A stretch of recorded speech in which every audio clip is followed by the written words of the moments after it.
Are we live? Ah, fantastic. Good start. Hello, everyone, and welcome to another episode of Blizzard's Company's broadcast Avalanche. That's like the third time that's happened since we've been doing this show, and this is episode 7. So almost 50% at this point. Welcome, thanks for joining us. Hi, Richard. Richard Moore is delighted by our wintry themed Blizzard show, which is a lovely change from usual. Who would have thought a winter themed Blizzard? Fantastic. Wonderful, and we've only got Richard Moore and Samathan Ecclestone in the chat today. Oh no, people! If you're in the chat, please make yourselves known. We'd love to say hi and just feel like there's an audience. Yes, Richard, it is my face. Thank you. You're welcome. Yeah. This is my face. So welcome to another episode of Blizzard Comedy's broadcast Avalanche, the far left satirical panel show that the BBC wishes it could cancel. In the news that would have been funny if I hadn't fucked up. In the news this month, Nigel Farage... I enjoyed it. Thanks, Kirstie. Nigel Farage is rebranding his Brexit party to Reform UK as he continues to campaign tirelessly to reform the whole of the UK out of the UK, leaving behind only Doncaster and Great Yarmouth. Mortgage holidays have been extended for up to 6 months, provided they self-isolate for at least 2 weeks upon their return.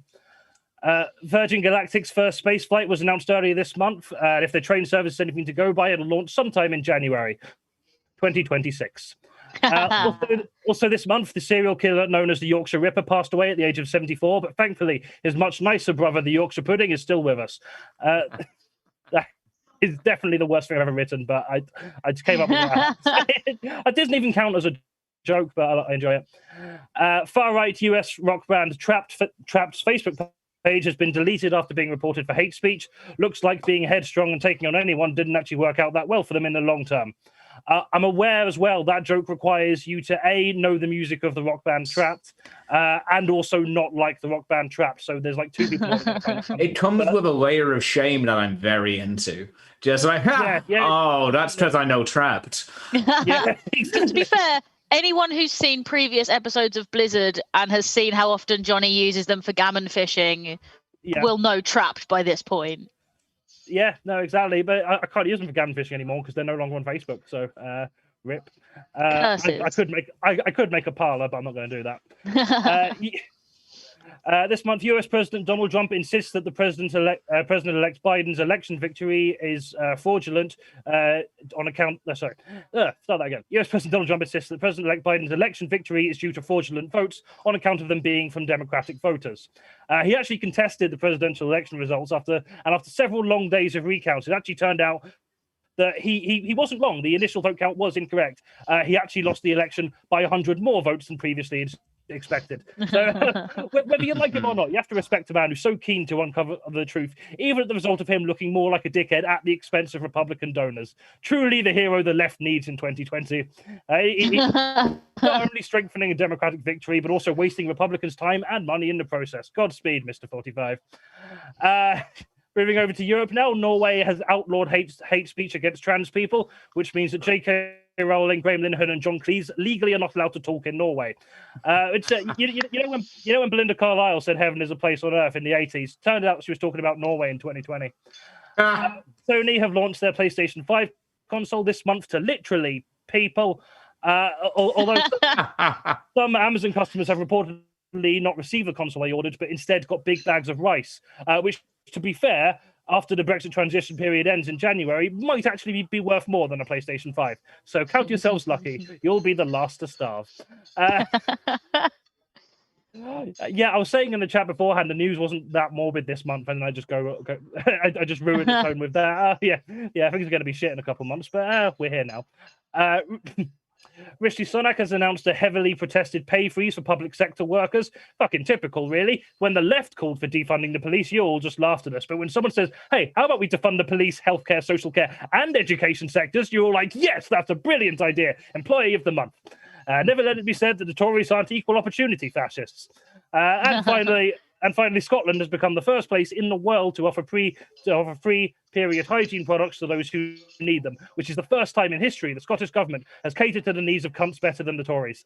Thank you all for joining us. Let's meet the teams. Oh, we've got some more people here in the chat now. We've got Kirstie Summers. Hi, yep, you are here. Thanks for that. Victoria Bliss, hello. Lovely to have you here. Andrew Taylor as well. Hello. Edward Roth, I am known. You are indeed known. We've got 16 watching now as opposed to 12. Welcome. Penny Cunningham, I don't know who you are. I probably said this the last time you were on the chat, so I do apologize for forgetting you immediately, but I really appreciate you being here. And yeah, fucking fantastic. So yeah, let's meet the teams. As always, we're joined by team captains Kirstie Summers and Thom B. Oh. Hello. Pleasure to see you all. But it's nice to know you're there. Hi. Wonderful. And on Kirstie's team tonight, we are joined by non-binary and autistic comedian Paisley Boys and comedy triple threat Kitty Messalina. Woo. Hello. Welcome. And on Thom's team tonight, we are joined by the asexual punster Eliott Simpson and improv queen Kate McCabe. Whee! Yay! Yeah, my team. Team better than Kirstie's team. Yeah. Thom, don't insult my team. Victoria Bliss. I cannot talk today. I've had like half a can of lager. This is not going to go well. Victoria Bliss likes the Yorkshire Pud joke, so I feel vindicated. That's all I need. Just one person to enjoy it. Hi Blizzard. Hi Jonathan Moore. So yes, thank you all for joining the show. Let's start with Thom. I never talked to you first. How are you doing?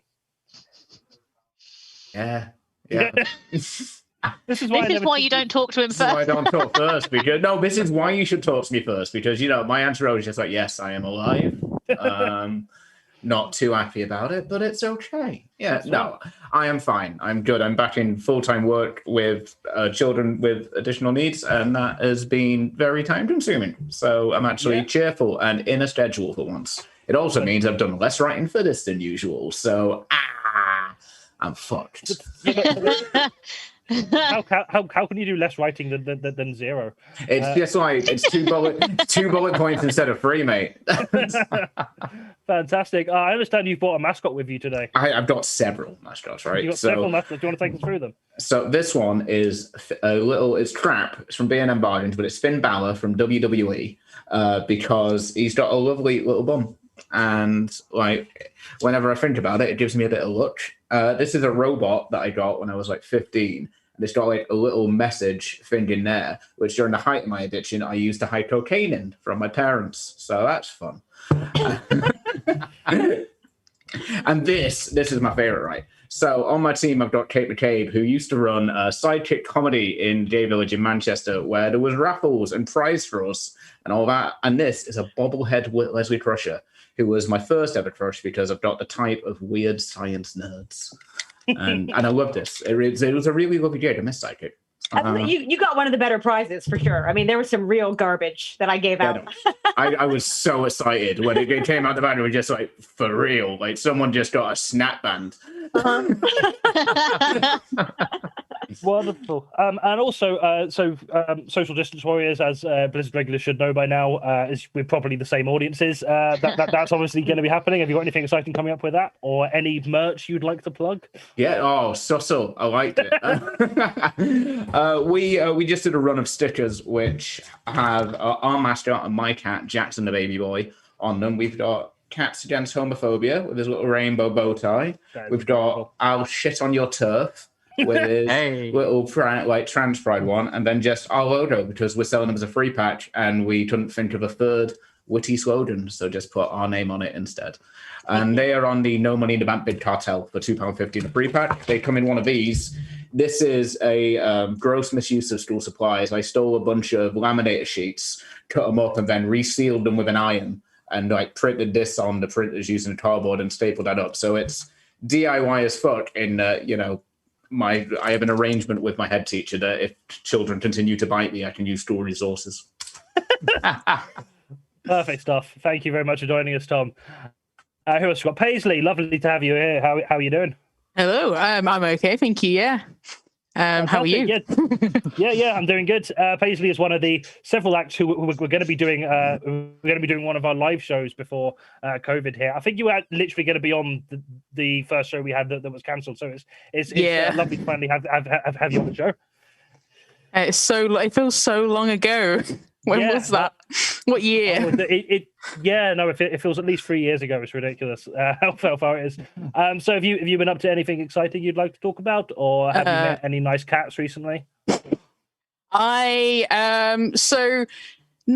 know, I always forget what I'm doing, so there is probably something I should plug, and I do apologize to anyone that I am on coming up. I suppose I am doing stuff with Bradford Fringe Festival. I forgot about that one. So sorry, Fringe team. But they've got a call out at the moment. But other than that, I think Christmas is coming soon. So I suppose I've got to do that. You don't have to. But... and then cat-wise, actually... doing online gigs, actually not even online gigs. My first ever gig, I got heckled by a cat, and my first ever online gig, got heckled by a cat. So I think there's an ongoing thing. This is my first time. Cat? Oh, I don't know. It's following me. So, this is my first time on a show like this. So cat is going to maybe heckle me. So just a warning. Yeah. If there is a cat watching the stream, please do make yourself known in the chat. Unfortunately, you can't really heckle in person, but do feel free to put some comments in, and I may read them out to Paisley at some point in the show if you'd really like to let them know. Thank you very much for joining us. Who else? We've also got Kitty. Lovely to have you on the show. How are you doing? I'm all right. I'm kind of in this weird place right now where I seem to be suddenly being able to do things, which is great, but I'm not sleeping or sleeping. I kind of wake up if I have slept and it's like, oh, it's 6 p.m. and I've missed the daylight. Excellent. But then I get up and I do things. I've been vaguely productive, which is cool. And whilst I don't have anything to plug that's coming up, I've recently done a few different things. Last night I did the Feet and Ball show, the football podcast for non-football people. And 2 days before that, what did I do? This is bad. Did I do an awkward question time that time? If anyone watches Alex Liam's awkward question time? No, I did. I feel like you did one recently. I did Laugh Able. Laugh Able was really good. That was good fun as well. So if you find my Facebook page, just find things I'm tagged in and you'll see anything that is coming up, as well as anything that might start appearing, and just message me if you want past live gigs, videos and stuff. Yeah, absolutely. Kitty's Facebook, I believe, is in the description below, and if it's not, it's there. It is. So do feel free to add her on that if you want to keep up what she's doing, and you absolutely should, because what she's doing is excellent. Thank you for joining us. Let's have Kirstie now. Kirstie, how are you doing? I'm good. Cool. I understand from the a million Facebook notifications that came through and completely distracted me from anyone who was talking, that you're having internet trouble, so hopefully we're not going to lose you again. I mean, I've not been lost yet, but I've got that little flashing sign that goes, your internet connection is unstable, and I'm like, well, why are you doing that now? You've been fine all day. Yeah. And I feel like now that it's been mentioned, it's going to be like, I'll fucking show you unstable, and it's either going to go down in 30 seconds, or it's going to be good as gold for the rest of the evening and be like, oh, you're telling people I'm unstable? Well, I'm going to make you look like a hypocrite, you bitch. So that's kind of the relationship I have with my bratty broadband right now. That is unstable. Wonderful. So obviously you do a lot of the social distance warrior stuff with Thom, who I don't think actually mentioned who was coming up in the show, so feel free to mention that. I can't entirely remember, Jonny. That's fine. Well, if you know, mention that. If not, do you have any relatives who are doing interesting things? Who you want to talk Funnily about? enough, I do. My little brother's 19, and he's an artist, and he's just launched his own YouTube channel where he does sort of videos of him designing things and drawing cool shit. And I've put a link to that in the description if anyone would like to see him develop and grow. He's only got 5 subscribers at the moment, so if anyone wanted to give him a follow, I would really appreciate that, because he's my little brother. He's one of my favorite people, and he is really, really talented. I'm not just saying that because I'm related to him. He's wanted to draw since he was a little kid. And what was one of my favorite memories with him is when my dad bought him tickets to Comic-Con so we could go and see sort of the artist village bit, and then was like, yeah, I'm not taking him to that. You're going with him. So and I got to take him up to London for the weekend, and that was lovely. Give my little brother a follow. It's down in the description. He's called Joe Summers, and he's a very talented boy. Yeah, absolutely. Go do that now. If he's only got 5 subscribers, there's 20 of us watching in the chat. So if we all subscribe to him, his subscriber counts together quadruple, if not more, if I've done the maths wrong with that. So yeah, absolutely go and do that. Now is definitely the time to be supporting artists and stuff they're doing on the internet. So yeah, do that. Thank you very much for joining us, Kirstie. I just want to say we've had some messages in the chat. We've had one from someone called "Choke Me Like You Hate Me." I know. I want to know everything about this person. I don't know who you are, but I love you. Damn little late. Oh well. Right. Okay. And then also Zach Parker Paisley says, "I'll get my cat to heckle you too." So we are gonna have some cat heckles later on in the show. Excellent. So that's a lot to look forward to. Oh yeah, Kirstie's little brother's YouTube is in the chat now as well, so you have no excuse to not follow him. Yeah, thank you for joining us, Kirstie. We're also joined by Kate McCabe. How are you doing? I'm very well, thank you kindly. Thank you. It's a pleasure to be here. Wonderful. Thank you very much for coming on the show. So, Kate McCabe, you are no stranger to the kind of silly games and improv stuff we play here. I believe you've got Yeah, you've got a few other projects and things that you're working on. Do you want to take us through some of them and where the lovely people in the Blizzard chat can find you? Oh, please do. So every week, at least twice a week, I'm monkeying around with Comedy Sports, doing an all-ages improv show free on YouTube. I mean, we take donations. We're not complete morons. But it does play to all ages in the sense that, like, you can, drop your kids in front of the show and they'll be fine. And we won't ruin their childhoods, at least not on purpose. And then I also work with a show called Murder Inc. That's improvised murder mystery. And those shows will be coming online pretty soon. Both are really fun. One is short form improv and one is long form improv for those of you who that means something to. If that means something to you, you're my target demo. Please subscribe to those pages and you'll enjoy it. I love doing improv. It's fun, spontaneous. Spontaneity has proven to keep dementia at bay. So surprise!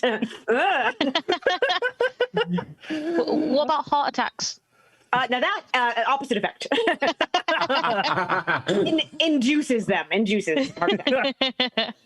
Really is a risk reward system with improv, isn't it? Wonderful. Sure. Yep. Extend or sudden death. Yeah, absolutely. Do go and check them out. I've had the pleasure of seeing Murder Inc. a couple of times completely for free because I used to work in a pub that hosted a couple of them. So they are generally a lot of fun. So if and when they do go online, definitely go and check them out. We will, I'm sure, be plugging that on our social media. So if you haven't already liked our Facebook page or followed our Twitter or Instagram, go and do that, because we not only you won't only hear about our shows, but you hear about a load of other really fun partner shows that are going on as well. So yeah, go and do that if you haven't already. And finally, last but not least, Eliott Simpson, how are you doing? Hello. Yes, I am here. I am queer. I no longer like Sia, but I am full of festive cheer. Wonderful. And also, I just want to say, Eliott is currently my favorite because he's actually come dressed as the Blizzard comedy colors. So well, they always say they're dressed for the job you want. Yeah. Well, absolutely. You've got the job. I quit. You can take my job. This is really tiring. I've also just realised, because I was about to be like, you get a point just for that, but I forgot to get up the spreadsheet to score things on. So I'm going to do that now whilst you talk about stuff you've got coming up. So I'm sorry. Is Thom getting a point because Eliott's dressed like a rainbow? Because I've got a rainbow Christmas tree and a Blizzard tattoo. I was this close to wearing a rainbow dress tonight and then went all black because I'm really angry now. Might get changed in the break. I'm holding a rainbow. I have a tattoo. I have a tattoo of a bisexual unicorn in the style of Blade Runner. Gay as it gets. Okay, fine. I guess I'll score fairly. You can't get away with points all around. I can't get away with corruption in this stream. I was going to say, if the new thing is like bonus points for how many rainbows you have in the house. Oh, you're playing a dangerous game. I'm going to decorate so much before Christmas. The jests we get. That might be really nice, actually. I just hung my Bi Pride cape as a flag behind me, like just before this stream as well. Like, it is beautiful. I've got the asexual flag behind me, but you probably can't see it because it's the invisible orientation. No. I have this box of drawing pins. Do these colourful post-its count? That's like you're not quite you're not quite proud. It's like you're very you're humble. You're a bit muted about it. I like how it's pastel though. It's like gentleman Jack pride. I've got a check shirt over there with loads of anti-Tory pins on it. Is that queer coded enough? It's literally like right there. Right, You're just asking to be kettled. I've got an anti-Tory poster. I love how we're all just like begging to exchange colours for points now. I regret starting this. Tell you what, if it ends in the draw, I will start taking rainbows into account. Don't look at me while you poop. Don't make eye contact with me while you. Wow, Tom. Are those wow, legible? it's not even 8 o'clock.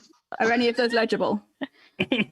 Andrew Taylor says, I assumed Google had recently redesigned Eliott's jacket. I can neither confirm nor deny. Victoria Bliss didn't realise we were getting show and tell tonight. No, nor did I, but just we have a lot of people who have a lot to show and tell. But anyway, Eliott, I completely cut you off from talking about the things you do. So you, you also run comedy events. Tell us about them. I do indeed. I guess the sort of the night I do is it's kind of the Scottish version of Blizzard, which I know you can tell from the accent. No, but I run the diversity quota in Glasgow, which is very similar to Blizzard. It's sort of a fun comedy night that tries very hard to have a very diverse and balanced bill for kind of for all backgrounds really. And it's very lovely, fun night. You get to watch me wear a rainbow suit the entire night, so that's a boon, isn't it? And also, we give out a special prize to the best behaved audience member, and they win a special prize from the Middle Isle of Little. So if you come along and you be a good audience member, you too could be the owner of a cassette of reggae. Oh, what reggae? No, but what reggae? Like a chainsaw. Who knows? Therein lies the fun, Tom. I want a whole pallet of reggae. A whole pallet. I want a reggae board. You two could win the tinned Caribbean drink. Who knows? It could be anything. Wonderful stuff. Yeah, absolutely. Do go and check that out. Have you got anything online with that at the moment, or is that? Yes, we're on Facebook and Twitter. The diversity quota. We currently have on our Facebook page. We've done a link for our last sort of Zoom live show we did in September, and we got our next show on the 20th of January. Oh, okay. So a little bit of a wait. We'll wait until that one, but little spoiler for later. We do actually have 2 shows in December, so we can make up for the lack of diversity quota next month, and then and then you can get your fill of that back in January. And are you also on have you also on YouTube yourself? I am on YouTube. I do silly skits and songs, and very soon I'll be uploading my short comedy horror film, which I did for the Edinburgh Horror Festival, which ironically for an asexual I called Dr. Bonk's Lockdown Diary. I'm in love just with the name. Go to horny jail. Tom, you're so easily tickled. I love it. Dr. Bonk, it's just funny, isn't it? Good word. Please show Dr. Bonk It some needs respect. like a theme tune and like a little cartoon. What's Dr. Bonk's PhD in? PhD in murder. From where? Well, it's called Dr. Bonk's Lockdown Diary, so very macabre. It's good fun, gothic horror fun. Yeah. Wonderful. Yeah, no, that I'm definitely going to be checking that out. Is that available to watch anywhere now, or is that? No, it's only up for October, but I'll be uploading it on my own channel very soon. So Fab. look out for that. Do send that my way, because I'm really curious to see what that's going to be like. Also, on the subject of diversity, I just want to celebrate. I think this is the first stream we've had where Kirstie is the closest thing we've had to a straight person on the stream. So this is. How do you feel about that, Kirstie? Close to being straight, the proximity to straightness. You're perpendicular to it. Please don't let it define you, Kirstie. It's adjacent. I feel like the impact of my token cishetness is diminished by my gay Christmas tree. But I don't mind. The gay Christmas tree is the almost. Yeah. Always leave them wondering. leave some questions unanswered, Kirstie. Be enigmatic. Thank you. I mean, between the Christmas tree and my hair, lesbian haircut number 3. if I look like a teenage boy from the 90s, yeah. You're fooling a lot of women. Breaking hearts, Kirstie. No, I'm excited by this show. He's drinking a beer. This is a cider, actually, but all right. It's a gift from my aunt. Like, if it had been up to me, it would have been a bit. When we did the election stream, you had like an entire corner of craft beers that were for charity. Oh, I'm such an old man, aren't I? Yeah. We've been chatting shit for like half an hour. We have definitely gone over schedule, so let's get on with the actual show. So our first round, as always, is fake news detectives. I say as always, it's only been like the last two shows I've had it first. Before that was a different one, but whatever. First round is fake news detectives. I'm going to be giving each team 3 headlines. 2 of them have been real headlines from the news this month. One of them is one that I've made up, and the teams have to identify which one the fake headline is. So we're going to start with Kirstie's team. Mm-hmm. Your 3 headlines are. Lonely man forced to give up honking pet geese after noise complaints. The Archbishop of Canterbury likes a butt on Instagram. And Johnny Rotten suffers flea bite on penis after squirrel rescue. Okay. Right. Yeah. The Johnny Rotten one is definitely true. Yeah, no, Johnny Rotten. I remember texting Thom that at like 2:00. Like, I don't care if you're asleep. I wasn't. Yeah, I didn't think you would be be. that culturally uninformed person and ask who's Johnny Rotten without being guillotined. You don't want to know. That's fine. An old poser. Yeah. Doesn't matter. I know of Robbie Rotten from Robbie Rotten is infinitely more punk than Johnny Rotten. So I feel like he wasn't recently bitten on the penis. No, Johnny Rotten is Horrid Henry's brother. That's Perfect Peter. Those books. I'm not gonna lie. I like having you on my team. Misquote that canon. No, Johnny Rotten was in the Sex Pistols. So that's like fine. you would think countercultural, but actually steaming Gammon. Yeah. He definitely did get bitten on the penis by a flea. Here's the thing though. Places are reporting it as squirrel rescue. It wasn't. He's just let squirrels infest his house. Like, oh, wouldn't you if you could? I mean, kind of, but like, I'd make sure they didn't have fucking fleas before I let them near my dick. Why are they near his dick? Like, because Johnny Rotten let squirrels knock him off. Can I just say, as soon as we started talking about Kirstie's dick, we've got like 7 more viewers. I'm sure that's coincidental. I think I know the other one that is. But maybe it's not geese, or maybe it wasn't lonely, but lonely man forced to give up honking pet geese after noise complaint, I think is true. But he might have not been lonely. Yeah. And that was the trick. He is now, he's giving up his geese. Yeah. So part of me really doesn't want that to be true because my heart shattered into a million pieces when Johnny read that out.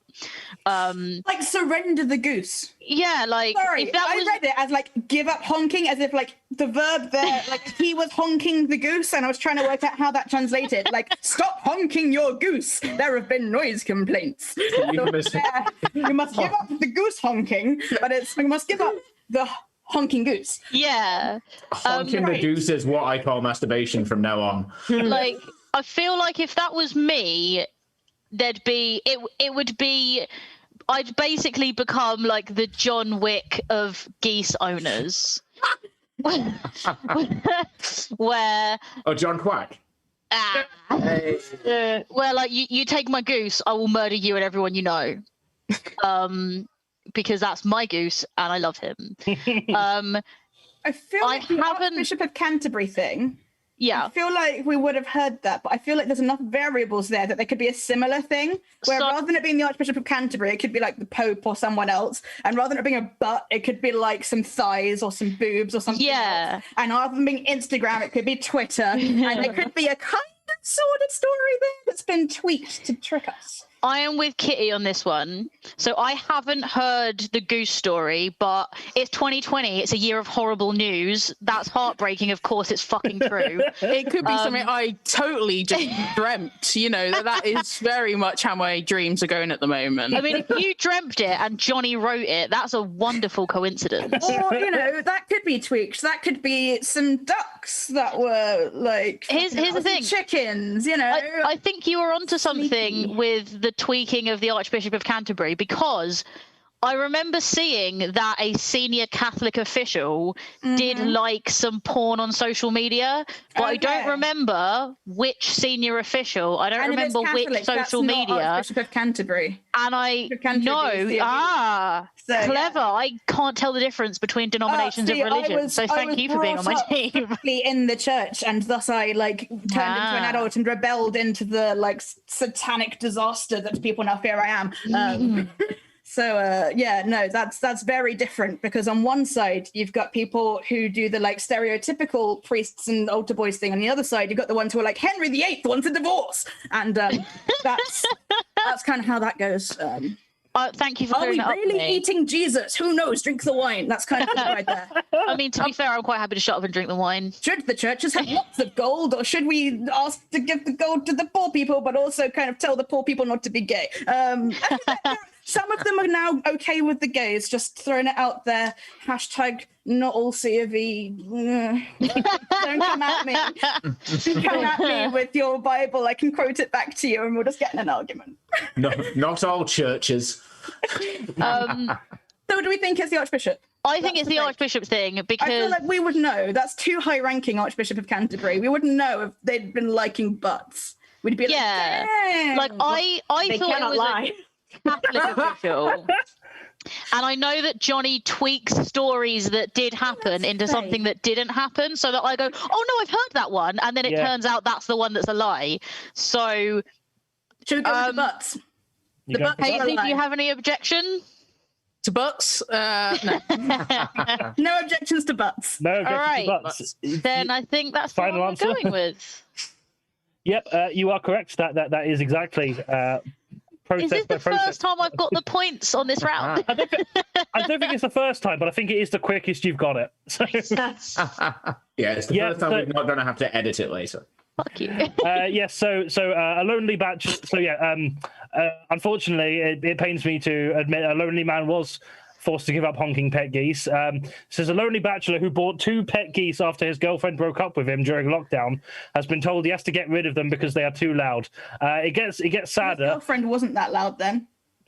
No, he needs to stop having sex with those geese. Jonny, I have a question. One, is there a crowdfunder to purchase him new geese? Because if there is, I would like to donate. And also, where is his phone number? Because I won't make him give away geese. You ever notice that honking is like all right as a verb, but an even better adjective? As in, like, oh, she's got a honking pair there. Exactly. Like, check out that honking goose. Honking. I feel like it's a very adaptable adjective. It's versatile. Yeah. Wait, I haven't got to the best part though. The geese were named Beep Beep and Norbert. Right. But if there is my favourite Eddie Murphy films. If there's a crowdfunder, I can say he bought them for £40 each, so it's not going to be a lot. And he takes them for walks, and they waddle around the house in nappies. Which is just imagine trying to put a nappy on a goose.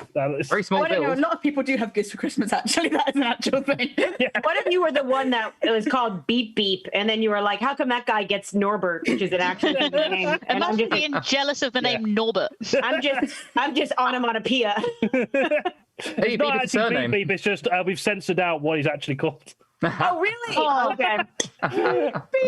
Wonderful. And you're absolutely right. Sex Pistols frontman Johnny Rotten did harbour a group of squirrels in his home and apparently caught fleas off them. And you're right. Yeah. Why was he hiding these squirrels? I never read. Oh, sorry. Yeah, I stopped reading the article after the first couple of lines because I don't like looking at Johnny Rotten, and they had a big picture of his face on it. It's better than a picture of a wee bit of knob, though, isn't it? Yeah. That's why I didn't want to scroll down in case that was next. I saw the article and I clicked on it and it was reading it and it was like, oh, this happened. He also has a book out right now. And I was like, oh, okay. Did he make that up to plug his fucking book? I'm not sharing this article now. I want to laugh at his bit and dick, but I'm not going to because I don't want to promote his dirty book. Imagine the hype of being in the Sex Pistols being so over that the only way you can sell your book is to go out and get bitten on the knob by a flea. Well, you know, on the bright side, at least his public image is limited. I'm still a punk. They've left out vital information that it was Flea from the Red Hot Chili Peppers. So it's the real story that the Archbishop of Canterbury liked a picture of a flea-bitten penis. No, it is not. Flea-bitten penis is simultaneously horrifying and a wicked band name. I reckon that's an album name. Yeah. And now it's Jonny. It's like, we're beeping Norbert, and this is beep Norbert. This is the flea-written knobs. I'm actually going to give Kitty a bonus point there because you did actually get the actual story of the Archbishop one. It was actually the Pope who liked a picture of a butt on Instagram. And I don't know all the ins and outs. Yeah, I don't know all the ins and outs of all the rules the Pope's meant to abide with, whether they're allowed to like watch butts on Instagram. I don't know if that's in any other text, but I think it depends on whether or not you act on it. Well, that's it. Like, surely you can admire a good butt from a distance. Like, actually, no, because there's a whole thoughts before I had them, and like like the thought of a sin is as bad as doing a sin, and like a whole bunch of verses, and then. Then what confession undoes it, and you're like, I appreciate that, but have some beads. Didn't do a murder. Okay, but it depends, because it's like, are you just liking the butt, or are you coveting it? Because that's like top 10 God tier and being like Song of Solomon and being like, I will climb this tree and pluck the fruits. It's fucking filth if you've read it. Or are you being like, I want my neighbor's donkey, I want my neighbor's wife, and I want that booty. Those are the only three things I've ever wanted. So Pope was a pirate.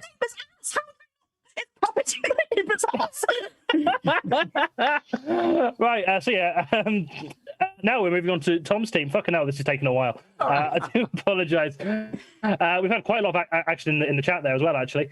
So Andrew Taylor said he knew this one. Oh, great, you can have a point as well. We get points just by saying we know the answer, because I know the answer, Joey. No, I already regret making that joke because I knew you were going to moan about it. No Money in the Bank says, I hope the goose is okay. There's actually two geese. Okay. I don't know whether I don't actually know whether he's gotten rid of them yet or not. But he is facing a £5,000 fine if he doesn't. So before surely getting rid of geese, you won't worry about the bill. That was really good. I really enjoyed that. Good enough for a bonus point? No. Andrew Taylor says tweaking the Archbishop is what I call honking the goose. Victoria Bliss says I don't think the Archbishop of Canterbury would like to be tweaked. Yeah, again, I'm not entirely sure all the different rules these people have to follow, but that sounds believable. Right, yeah. Anyway, next bit. Tom's team. Your three headlines are: retailer website error accidentally offers $499 PlayStation 5 consoles for $4.99. Pokemon Ruby and Sapphire has been beaten by a Siamese fighting fish in over 3,000 hours. I hope so. And Gordon Ramsay launches £80 burger at new restaurant, but fries cost extra. All right, true. No discussion. I'm just really glad we didn't get the bum one, because as an autistic asexual, I don't like big butts, and I definitely can't lie.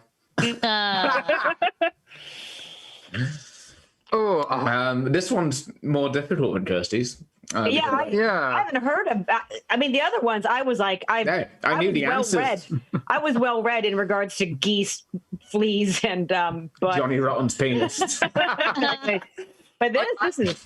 No. I actually believe the first one about the PS5, because I don't think it was an accident. I think Sony deliberately sabotaged themselves because they want to kind of throw these away at this point, because they've only sold like 5. I do remember. I feel like I've heard a Pokemon story this week. Now I don't know if that was it specifically, but I feel like that is in my recent sort of lexicon of news stories. So that's one that might be possibly true. Well, I'm thinking that in like lockdown's been very long, and before lockdown we were already like getting hamsters to beat Pokemon on Twitch. So I reckon like by this point someone's like, look, I've got the Siamese fighting fish. Yeah. 2 copies of Pokemon. Do you want to just have at it, see what happens? It's like this is peak lockdown boredom stuff, and I think 3,000 hours is doable. And also, is Gordon Ramsay smart or evil releasing this at this time? Like, I believe that he would release an 80-pound burger, but is it good business sense because you have fewer people in your restaurant? Or is it bad business sense because this is the time when a lot of people are losing their income? So, there's a question of sort of timing on that. I think it's good business sense for him because it will get him on TV defending his actions. It gets his face out there. Yeah, it's the Katie Hopkins approach. It's just like be as horrible as possible because people put you on telly when you do that. Well, I believe he is evil because I know that when the pandemic first hit, he immediately fired all of his staff and didn't give them any any pay when they were off. So I know he's definitely capable of that evil, and I think it's probably an £80 burger because it's made out of a fucking donkey. So we're curious about the Pokemon one though, because it says Pokemon Ruby and Sapphire. And there's 2 games, so the fish beat both of them, or just one of them? They're very similar games, though. But there's still 2 games though. It still would take you 2 separate playthroughs to get through both of them. No. Okay. So maybe the logic though is like in the previous question, one is sort of recognizable but different enough that we're supposed to guess it because it's bait. So is that Pokemon story bait? Oh, Jonny does know the sort of things I'll pay attention to and ignore everything else for, and Pokemon is one of them. It is possible because I remember like the famous Pokemon Yellow Twitch thing where everyone was doing it. So if you got a fish to somehow, the movement translated to like a command on Twitch, you could do it. I think it's that. I think someone's got a fish tank, put a fish in there. They've had sensors, and it's like it goes this way, X way. It's like they've done it with other animals and weird stuff. I think this is a good time to bring up the link between the 2 stories though, because with the Johnny Rotten thing, it reminded me of something I just learned about recently called ferreting, which is a real tradition where people used to put ferrets in their trousers to see who would last the longest. And Pokemon is short for pocket monster, and therefore lies the link. So is there a conspiracy? When you say last the longest, do you mean like that ferret's biting your dick? No, Jonny. She doesn't mean who comes last. Right. Okay. Well, if it was a fish beating Zelda, that's where you'd lie the link. I think 3,000 hours. I think that's too fast for a fish. Honestly, I think it's too fast. But fish have very short memories. Oh, it's tricky. They're all possible. Yeah, possible. I believe the PS5 one, because I think I did hear that happening somewhere. I believe Gordon Ramsay, because I know he's capable of such cruelty. Part of me is thinking that Jonny might have done, like, a bit, ironically, a red herring by saying Ruby and Sapphire, both of them. I'm worried that, I'm worried that maybe... I'm on board for that logic. Thom, you're the captain. You make the decision, and we are here to support you fully. It's been you shouldn't. It's majority vote, so I'll go with the team. So you're going with Pokemon as the lie? Yeah. Oh, I'm worried now. I'm afraid you're incorrect. It was actually the PlayStation 5 that was. Shit. Yep. So a Japanese gamer did set up their fish tank with different inputs and a camera tracking it, which then fed inputs into a circuit board connected to a GameCube, which had a Game Boy player in it. I think it was just one of the. I'm glad I didn't know that story. Yeah. Freaking nerds. Yeah. I want those fish. I really want them to be my friends. Can't be friends with fish, Kirstie. Yes, you can. You can't. No. And the Gordon Ramsay one is a Wagyu burger, I think it's pronounced, worth an eye-watering £80, which features a beef patty, seared Wagyu sirloin, truffle, a word I can't pronounce, cheese, some kind of mayonnaise, and fresh black pepper. It's a wanky posh people burger, basically. It's a wanky posh people burger, and it looks about as small as you'd expect. I was going to say, it's not even going to be a way. It was fucking raw! In the burger. Say again? Someone had a posh wank in the burger. They might have done. Maybe that's what drove the price up. I don't know. Wanky posh burger, posh wanky burger. And fries are an extra £6. That's the real scandal. £86 in total.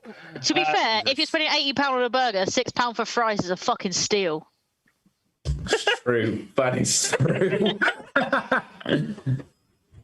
Probably cost more if we made the burger out at the time we tried fries you get, that might just be for 2 fries. If I was paying 80 quid for a burger, I'm vegan, and if I was paying 80 quid for a burger, I'd want Gordon Ramsay to punch the cow to death in front of me.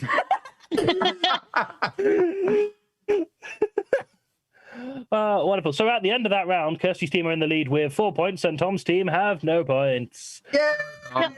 Can I just say that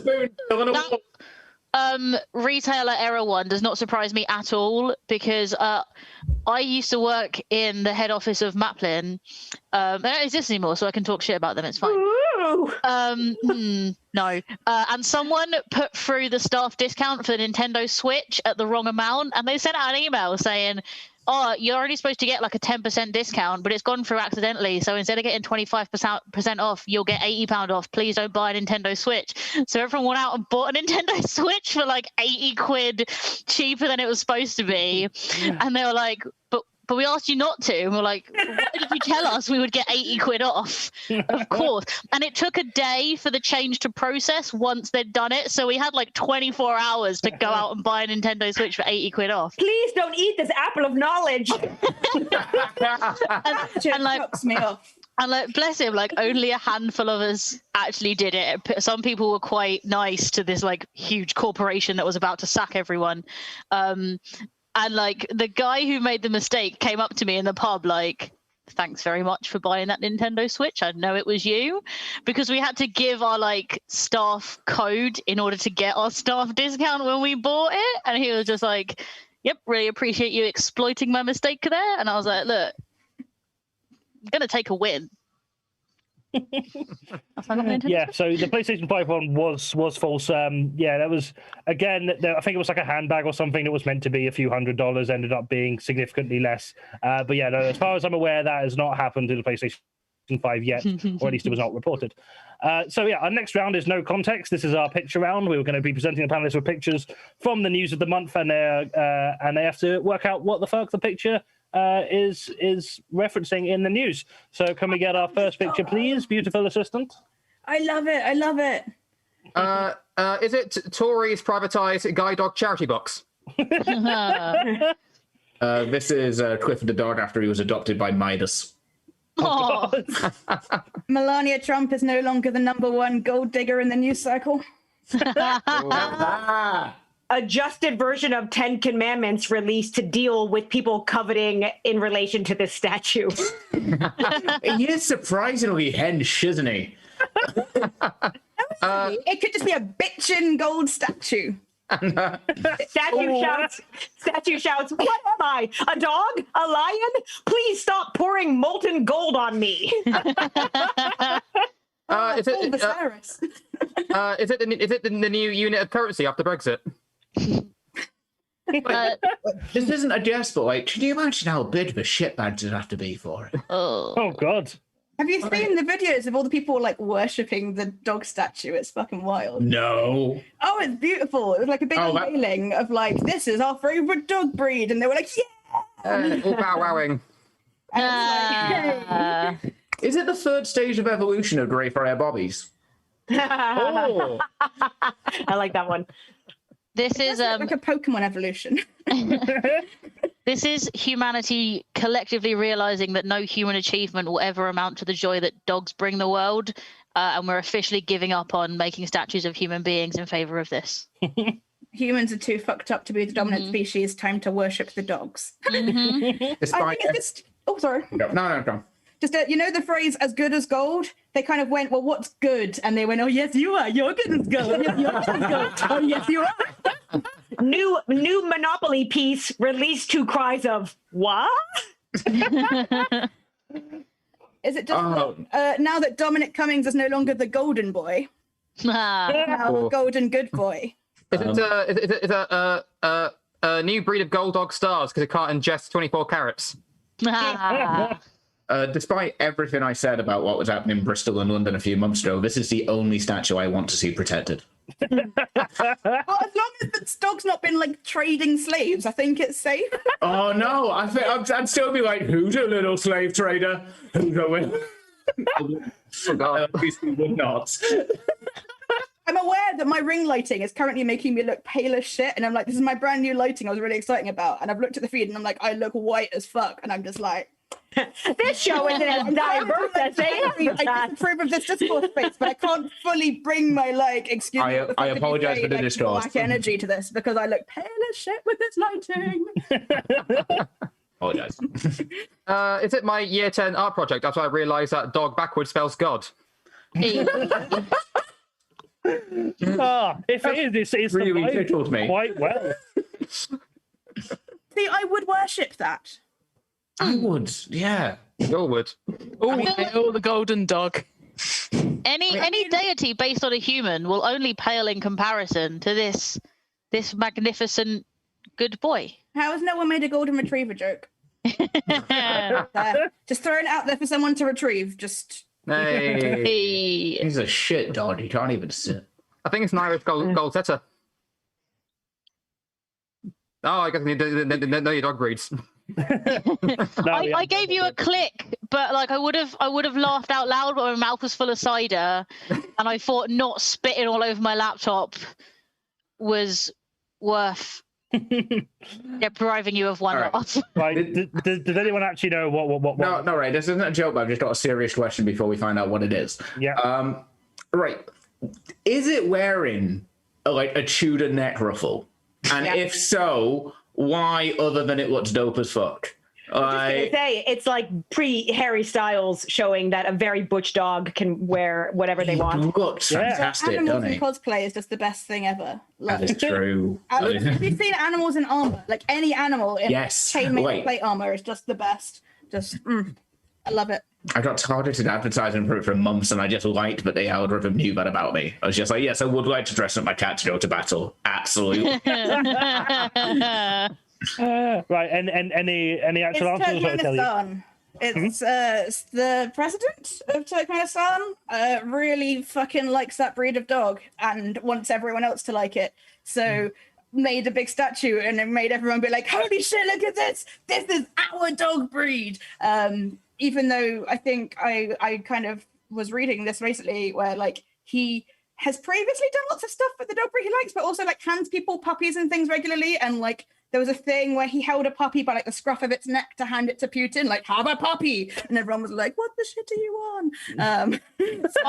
I was fully about to be like, I would much prefer any political leader this country has had in my lifetime, including the monarchy, if they went around just handing out puppies. Like, I do and then it got bad. With puppies is a good idea in concept, but when you then get to the bit where people who weren't expecting puppies are then handed one with a scruff of the neck, and rather than funding other things in the city, you're just making statues of dogs and making everyone go, wow. Yeah. What you want is to be giving out puppies and also make sure that all of your citizens have the means to provide for those puppies on top of their own family's basic needs. Support animals and guide dogs and all of that. And then with the leftover money, big golden statue to our favourite fucking dog that every household in the country has. Boom, puppy socialism. People should wear puppies on Remembrance Day. I don't know what we don't. That's beautiful. Points for Kirstie's team there. That's right. So the president of Turkmenistan has bestowed his favorite dog breed, which is called Alabay, a variety of Central Asian Shepherd dogs, with the highest honor, a giant golden statue. Obviously, this isn't the best use of money in a year like this, where there's a pandemic going on. But as there's currently plans to erect a Thatcher statue in Britain, costing about 100k, while poverty statistics are skyrocketing in the UK and public sector jobs having a pay freeze, I'm just saying, if you're gonna waste 100k on a statue of a bitch, at least make it a cute Buddha. What if they make the statue Thatcher look like Gillian Anderson? Like, is that all right? No, that's still just confusing. That'll be sexually confusing. No, if we have a statue of Gillian Anderson, true. Fine.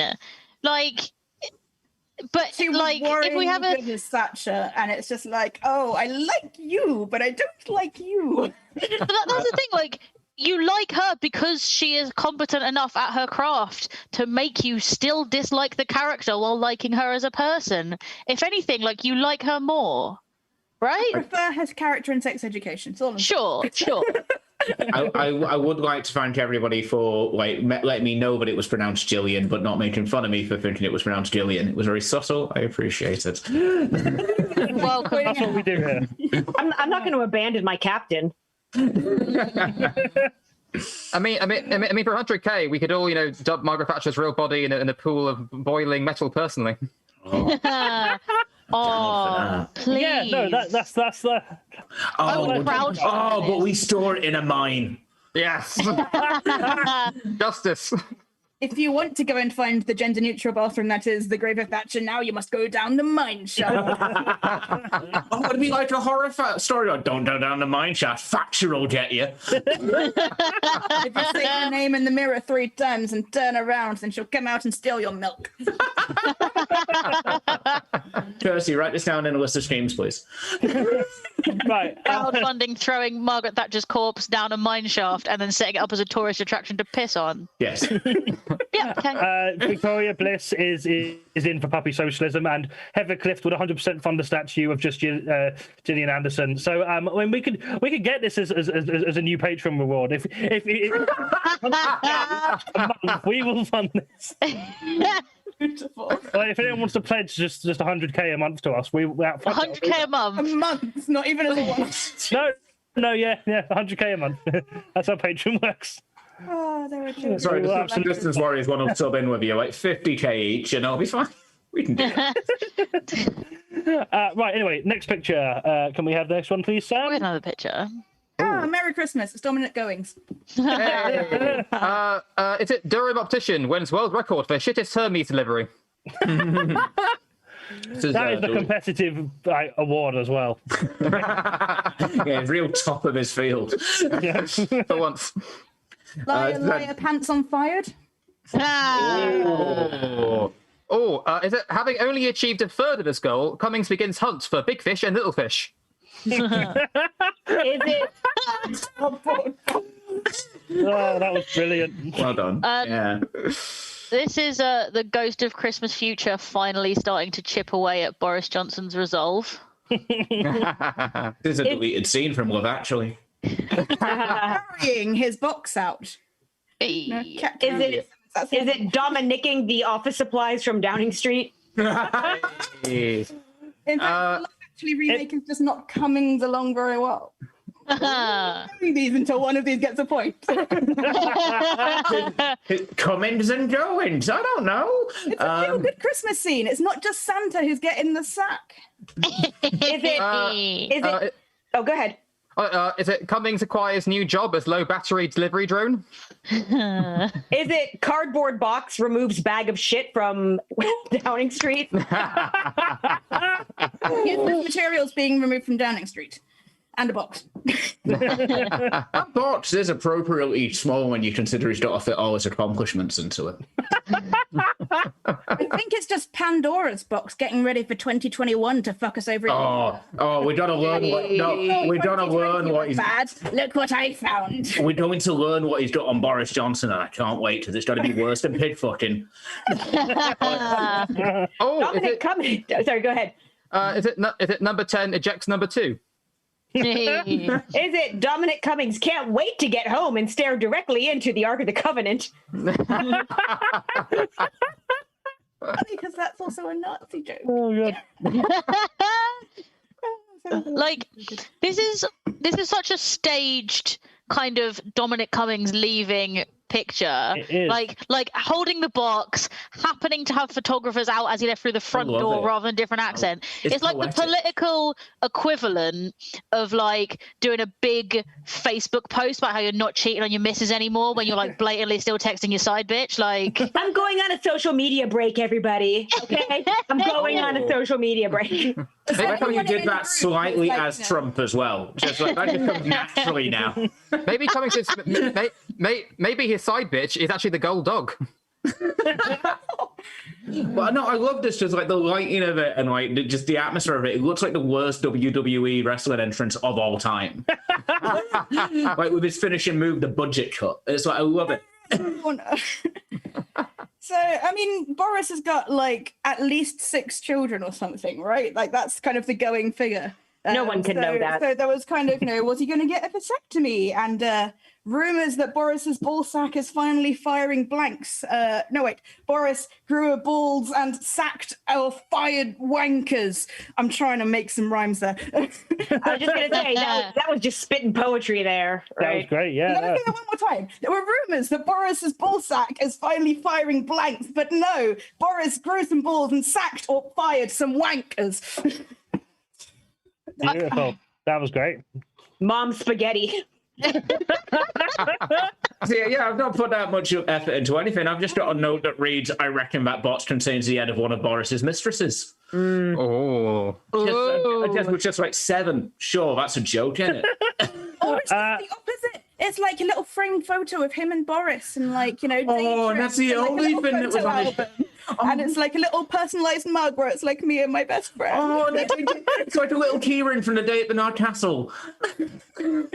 He could have stole the cat from.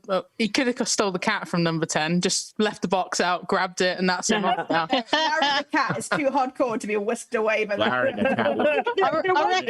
Is it alive or is it dead? Ooh. Larry the cat will fuck your shit up. Yeah, Can we not call Larry the cat an it, please? Larry the cat is a sweet, precious boy. I reckon Larry could 100% take Dominic Cummings, and also that is a fight I would pay to see. Yes. Heather Cliff just said that this looks like the frame from the new Doctor Who trailer. I mean, that is only one Dalek. People were debating whether or not this was a stage sort of exit, which it clearly is with the lighter. And it's people such a good photo. It's too good to be. Well, yeah, I mean, he was blatantly standing on that step with 1 foot off for like 10 minutes. Like, have you fucking got it yet? Yeah. Yeah, I mean, he thought he got to row. Do you reckon he's got a wind machine for his coat? Yeah, he definitely does. Well, it's obviously fake. Actually, managed to find the right door because we know that Cummings' eyesight is terrible. Right. So I assume we know what's going on here. Dominic Cummings is being reinstated, but now to cabinet. There we are. Fuck it. Yeah. Yeah. It's the kind of shit that only happens in like a TV show or a film, right? Like, yeah. People don't actually just like pack up your desk in this box. Like, that's not an actual. I think that's the thing that surprised me, kind of like, because the packaging of the bots and carrying out, especially that kind of like tiny bots, like usually oversized, it's very sitcom or rom-com. Yeah. It's an image. Like America's Next Top Model. Like, Yeah. I only have one photo in my hand. This Like- photo is the one advisor I'm keeping on as Britain's next top advisor. The photo in my hand is Carrie Simmons.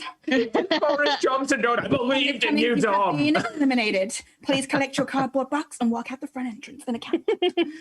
We believed in you. We all believed in you. I'm sorry for the accent. I shouldn't do that. They ordered that box. They ordered that boxing specially. It took a lot of time thinking, what's the perfect box for this stage? Oh, sorry, I've just thought of one really last minute. Is this box from Brexit Deal or No Deal? Hey. That's good. Mystery box. It's like you could have all the benefits of living and working in all these countries and all the European human rights and all the rest, or you could have what's in this box. Austerity. Right. At the end of that round, Kirstie's team on 5 points, and Tom's team is catching up with 1 point. I have run out of beer, so we're going to have a break now. We're running a little bit over time, so we're going to be back in about 10 minutes. I mean, well, we're still going to be here chatting shit, so do feel free to hang around. Or if you need the loo or the rainbows. toilet, that's the same thing. Yeah, change How into. likely is it that there will actually be bonus points if I go and get changed? I could get like matching rainbow I underwear. mean, and a we're rainbow the dress opposite and, like, team, but it's everything really rainbow. likely. And like I've got rainbow sequin cat ears I could throw on. Like I will go whole hog. Okay, right. I know I'm the opposite team, but can I make a request? Can you turn your camera off while you go and rainbow up everything around you, and then when we come back, turn it on, rainbow surprise? I would go to the other room to go to where the clothes are and get changed. Oh, sorry. Yeah, no. Well, that obviously. Like, but I was go and do a podcast bit. I just had the image of just like a house, which was just one tiny room, and I don't know why. No, it's fine. There's a really messy bedroom with like the clothes that are on the floor that I would then put on. And then there's the slightly tidied back room where I've hung a pride flag to try and be like, look, this is a space I can present on the internet, where it's not just like there's fucking shit everywhere and there's still shit everywhere. Like That's exactly what this room is. Just like it's a poster, no one has to know. Like I've got Can I just say, I didn't see Kirstie stand up, and now I can just see Tim in the background. I thought Kirstie had just really shrunk. Right, yeah, we're going to be back in 10 minutes, so don't go away. I'll be back shortly. got some tiaras. Just Oh, I'm so excited for this. good fun. Teddy bear mascot. So how is everybody? I'm gonna go get rainbows. I'll see you in a bit. That's solid. Yeah, you did some stuff. I call this look queer eye. That was it. I generally think the last time I saw you might have been when you just came into a bar I used to work in. Yeah, and I was like leathered. Oh, you were hammered. You were so drunk. It was amazing. My friend Fia and I had decided to do like old lesbians going out for like a we were supporting Tribeca, you know, wonderful Hazel who ran inside Tribeca. She had a club night on, and, you know, we were like, oh, let's go do that. Even we don't go out anymore because we're both old and married lesbians, but we were like, we still have to be part of the community, you know, pay your dues and stuff and go and join in the revelry. So it was the first time we've been out for anything social in like a year. Yeah. And I'm a pretty good home drinker, but, you know, out and about, it was a lot, you know, and I was having a good time. Oh, you were having a great time. I was so jealous because I was obviously on the other side of the bar. Yeah, you had to be professional, and that must have been tough. Oh, it was so hard. Yeah, I worked at Velvet for a while, though. Yeah, you were saying. Yeah, probably like 10 times. I used to work here. Yeah.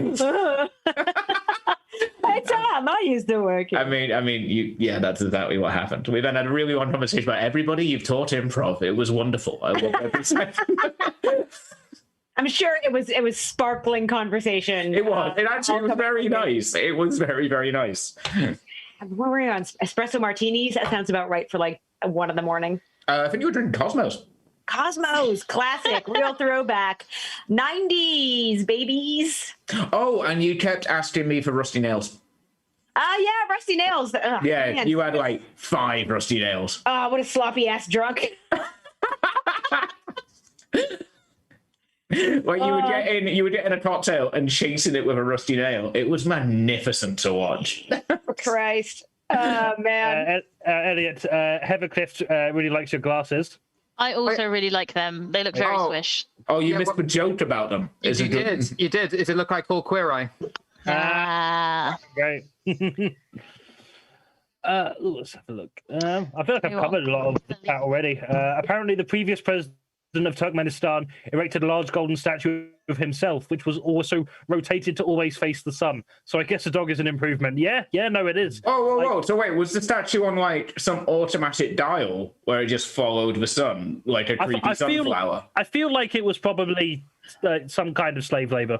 Yeah, fair enough. I'm not. I don't want to be slanderous, but I feel like there's a strong possibility that it's at least worker exploitation, if not full-on slave labor. Yeah.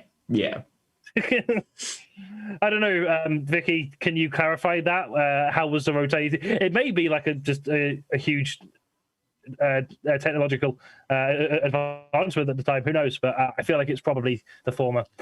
On the subject of comments, I would like to mention we got Heather Clifton here, whose first comment was, "What have I just walked into?" And then, like, minutes later, just like, "This is wonderful." I love it. I feel like Heather's the audience we've been looking for. Yeah, the phrasing was, "This is absolutely grand," was the phrasing, which is a wonderful way to put it. That's nice. Heather's actually a good friend of mine. Heather's actually one of our veteran audience members at the Diversity Quota, so definitely up their alley. Oh, fantastic. Heather sounds fucking cool. Yeah, they are very cool. They're very cool. Yeah, delighted to have you here. Thank you. I should say I forgot this at the top of the show. We are obviously a pay what you want show. We have a PayPal link in the YouTube description and possibly comment. There's a PayPal link somewhere. If you are able to and you're enjoying what we're doing, all the money that goes into that will be split between the acts next week. So if you can't afford today, but you will be paid before next Monday, you can also throw some money in there, or you can also find us on Patreon and donate as little as £2 a month to us, which a percentage of that also goes to the funds for the acts every month. And if you can't afford to but still want to support, there's loads of ways you can do that. You can shout about us on social media, on Facebook, Twitter, Instagram. You can all of our previous live stream shows are on this YouTube channel if you want to go back and look at them, although they are steadily less relevant as time goes by. I don't know. The news has stayed basically the same all year. There's a virus and the Tories being dicks about it. Yeah, no, fair. It's just a lot of the same, but with slightly different people each time. well, I didn't have Lee Mack, host Nazi woodworking show my bingo card for this year. Oh God, yeah, forgot about that.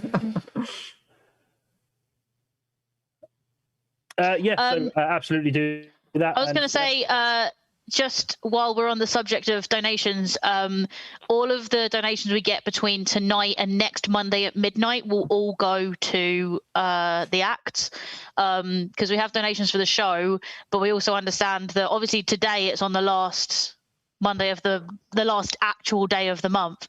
But being on the last Monday of the month, sometimes it's a week, 6 days before the end of the month, and some people haven't been paid yet. So anything that comes through in the next week will go to all the guests. Yeah. Yep, absolutely. So yeah, whenever you can afford to and would like to, you're welcome to. If you can't afford to, we still really appreciate you being here.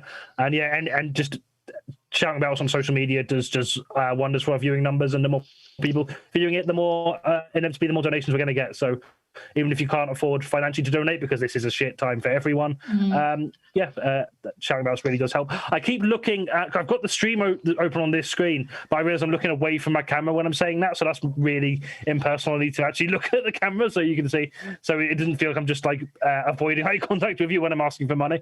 But that's what I do. Yeah. Can I have your card to use out today? My wife is still gainfully employed, and I'm like, doing Zoom shows for pocket change. So we very kindly, call it like, well, I'm still bringing home like the beer budget is what it is. Very important role in the household. Victoria Bliss says, I am a big Blizzard cheerleader. You are, Victoria. We absolutely love having you, and we love how much you enjoy our shows. It really does. Jackson make it feel wanted nice. to say hi. Hello. Hey, Jackson. Hi, Jackson. Hello. Oh, He has to go now, but he wanted to say hi. He doesn't look like he wanted to say hi. He looked like Thom wanted to grab him and he wanted to go. That was the cat version of like, don't make me say hi. I hate your friends. I feel like I've got a connection to Jackson because obviously like his face is on like my show stickers, but I've never met this cat. But like I feel like he's a little bit mine. I've never met this cat. You get cats like him, so I'm sure kind of like spiritually you're connected. Jackson. Thank you. I appreciate that. We will be starting the show again as soon as Kitty and Thom are back. So, and Eliott. He snuck off as soon as you're like, we're starting again. Just definitely peeked out. Okay, we'll be back as soon as everyone has returned. You could have worked that out. That's how being back works. Oh, on the topic of cats, I actually today in the post received some custom socks I got with my cat's face on them. Oh, little cherry. Fantastic. I'll try and resist the temptation to do a perfect joke. This you cannot be trusted. I cannot really. It should be. I'm banned from 7 countries. Keep full screening Zoom and ruining all my notes. There we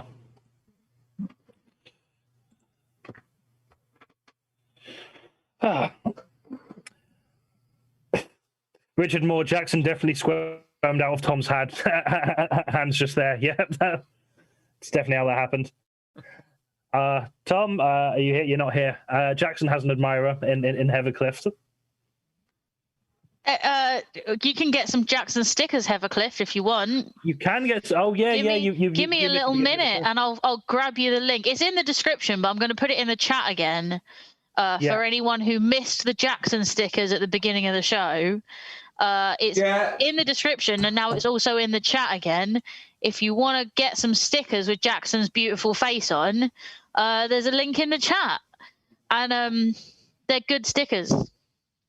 Thom put some up on like a phone box or something, and it was there like 3 days later after it had like rained for the whole time. They're good northern stickers. Yeah, pretty much. I think the audience appears to be in agreement that Jackson is a very good boy. Jackson is a very good boy. Mm-hmm. Again, the viewers have gone up since we still pretty much how Jackson's a good boy. So, have we had any cat heckles yet? Is that a thing?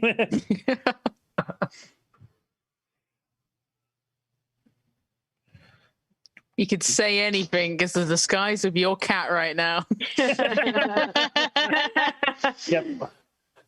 If anyone would like to pretend to be a cat and heckle any of us, meow! You all suck. To To be fair, that is what a cat would say. Cats are notoriously rude. Feed me better jokes. Ooh, this is exciting. Ah.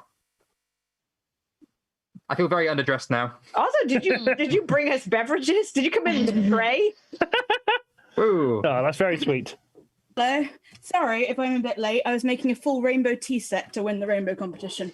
I mean, we're literally still waiting for a host, so you're all good. Oh, it's cool. As well as every single item of clothing I'm wearing, including matching rainbow unders and the rainbow sequin cat ears. What did the fairy wings do? Richard Morse just said Curie's not interested in walking over my keyboard right now. Curie is Richard's cat for context. So, while if Kirstie does feel like getting involved at any point, we are always welcoming Curie's heckles. That's Kirstie is a fantastic cat who was featured on the Blizzard Instagram. Because Richard is one of our OG supporters, and as one of his Patreon rewards, we got him a pillow with Jonny's face on, and he sent us a photo of Kirstie all snuggled up to it. It was the cutest thing ever, and we absolutely exploited it for clout. Oh, it's Tom back now. Yay, Tom's back. Yeah, sorry, Kat asked me to set up the stream for her because she doesn't know how to do it on the PlayStation. Oh, God.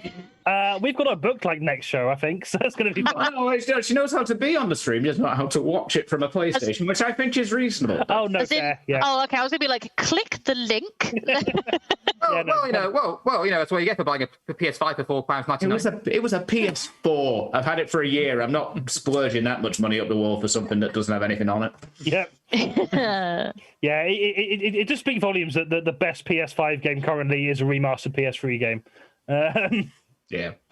Right, we are back. So next round. Oh, I've got too many tabs. Oh, fuck. Oh, that tea set so is jealous gorgeous. of your teapot. Oh, thank you. I've got that is various gorgeous. parts of it with me, but I don't know. Oh, I wasn't expecting a milk jug and a sugar bowl. Yeah, of course. Oh, God, that is I'm amazing. going to be sipping some rainbow chai as I'm going, so it's all good.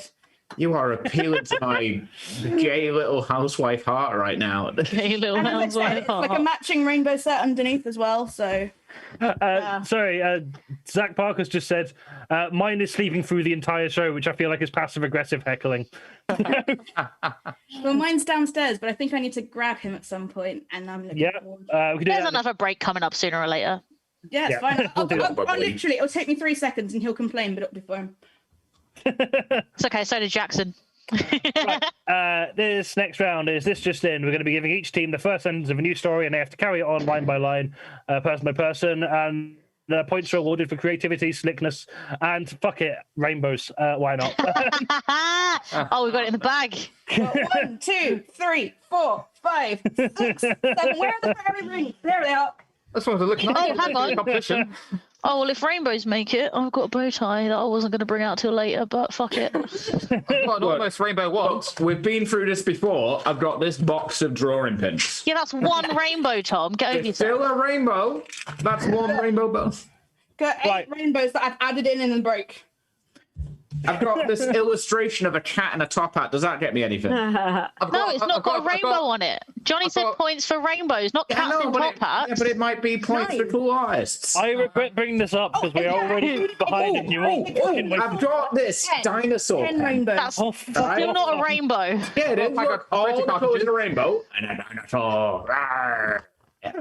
I've got 10 separate rainbows on me right now. Like, I think we've won on rainbows alone. But no, you. Yeah, down the- okay, but just in case you haven't, let's actually play the game as well. I mean, you've definitely won in the respect. That's not. I just got a text from Kat who's watching, which was just a sentence: "Kitty is life." So I.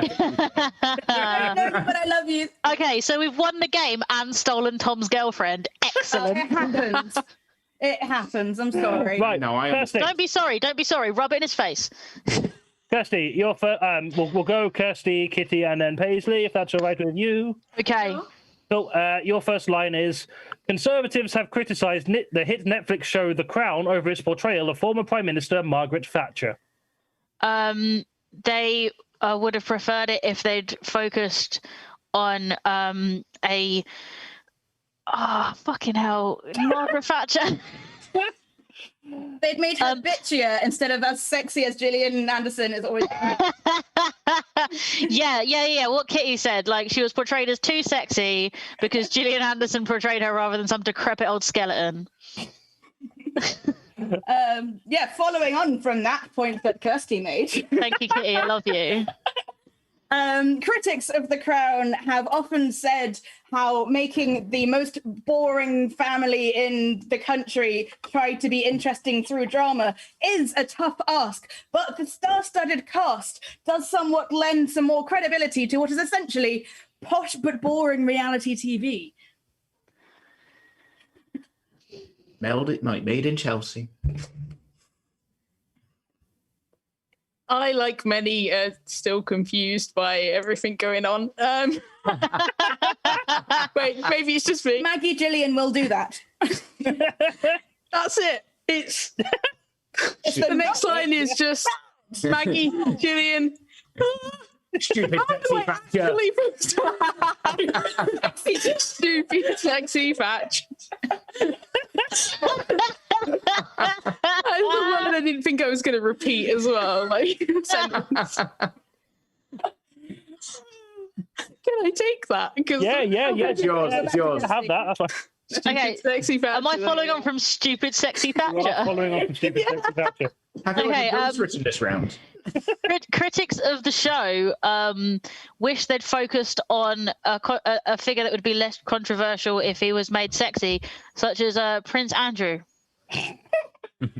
However, fans of the show who saw the minimal performance that was put in for the actor portraying for Prince Andrew did just say, no sweat. Hey. This is a direct quote from the person who's actually saying it now. I may be one of the many people, one of the few people that have actually not watched this show and know very little about what's going on right now. But I have an image in my head that I really don't want from the last thing I said. Stupid sexy. Direct quote. So does everyone who has watched the show, so we're fine. If there's any artists in the comments, can you just do us a quick doodle of stupid sexy Thatcher? I would like to counter that and say, please do not do that, and definitely don't tag Blizzard Comedy in that. Okay, but like, definitely well. do. So it was like the 11th Doctor was suddenly like your racist great granddad, but younger. It was timey-wimey stuff. Well, I guess what's pressing is that the Tories must be delighted that they're giving socialists the most frustrating wank of their lives. Right, I think we can end that one there. Anyway, given that that's just gone for a free-for-all anyway. Sorry. Sorry. Worth it. No, that's fine. I feel like very Sky News of you. I feel like nice background, Kate. I feel like none of you can see that yet, but it's good. Yeah, no, I feel like as soon as the Prince Andrew stuff started coming up, I regretted letting it go around for a second down anyway. So... I mean, I'm sorry, but I was also prepared to push that. Which is why I wanted to stop now. I had some follow-ups already planned, depending on what direction that went in. Which is the most planning I've ever done for this round. You definitely had contingencies for both as well. Like, you had every pathway solved for what stupid sexy Thatcher was going to do. I know, and normally I suck at this round. Right, but as soon as fucking the miners comes in, you just like, I've got a fan fiction that I'm gonna do. I can't go on that. That was terrible. Okay, Tom, let's go with... So we'll start with you, Tom, then we'll go with Kate, and then Eliott. So your first line is, Canadians, officials have an important message for you. You're not part of America. Stop panicking. Like, it's fine, right? Your prime minister, right? He's not great. Right? He's problematic, and we're all aware of it. But you're next to Alaska. Just look over the border. You'll feel better about yourself, lads. Don't worry too much, all right? Canada's grand. He continued, be comforted by your prime minister's handsomeness and ability to speak in fully constructed sentences. Then followed up by talking to the kids and saying, and remember, kids, to make cheese, you're going to separate the curds in A. I'm not sorry. Even sexy Thatcher. Oh, I don't want stupid, sexy Thatcher. What did Canada do to deserve stupid, sexy Thatcher? They know what they did, Thom. Back to you, Eliott. Yes, they sadly, the only Canadians not sell their Canadian geese for noise complaints. They did, however, fire their Prime Minister for many other complaints. Many other complaints that will not be discussed by what they were, because I've dug myself a hole and I don't know how to get out of it. Justin Trudeau was shocked by this currently revealed news headline as he was doing yoga and quoting mathematical quotations at a podium. Yes, you could say this headline is just in. Hey. I'm going to end it there. I don't think you're going to top that. Kate, how much does your back hurt from carrying me in that round? I'm going to give... I'm going to give you both points. You can both. I think that's fair. Yeah, I think that's fair. I feel like you both have 1 point each for your actual round stuff, and an extra point each for Kirstie and Eliott's get-ups. So at the end of that round, Kirstie's team is on 7 points and Thom's team is on 3 points. Hooray! The positions haven't changed, but the numbers are higher. Just out of interest, Thom, if you won the election. The actual follow-up to the line I gave you was Canadians officials have an important message for you. Do not let moose lick your car. So you cannot satirize that. So that's already. Yeah. Oh, right. I'm sorry. If 2020 is anything to go by, satire is dead and we killed it. It's like. Also, like, I'm fully gonna let a moose lick my car just because, like, it will go viral on Instagram. Like, if I get a photo, you just got to let a moose do what a moose wants to do. You can't step to a moose. Oh yeah, I'm not going to punch a moose. You got to let that moose loose. That bitch got horns that will fuck me up. Well, not that attitude, you won't. Like, it's an actual thing where they're like a predator of like killer whales, unless this is like a Tumblr shit post that I've not realized was sat up. Moose are like fucking a million like meters tall and will just fucking walk into the sea and fuck shit up. Yeah, because die. I don't. Who told you this? Moose and killer whales are frequently found in the same environment. Beautiful dance poutines. Hang on. Jonathan Morse just said, I like the conspiracy theory that Justin Trudeau is Fidel Castro's son. I'm not familiar with this. Does anyone know what this is about? No. How quickly can we find out? Right. Tell you what, Jonathan. Well, I'm Googling moose killer whale, so somebody else take care of it. I'm still making stupid sexy Thatcher memes. So I've texted my illustrator friend to see how quickly we can draw it. I'm making it. Yes.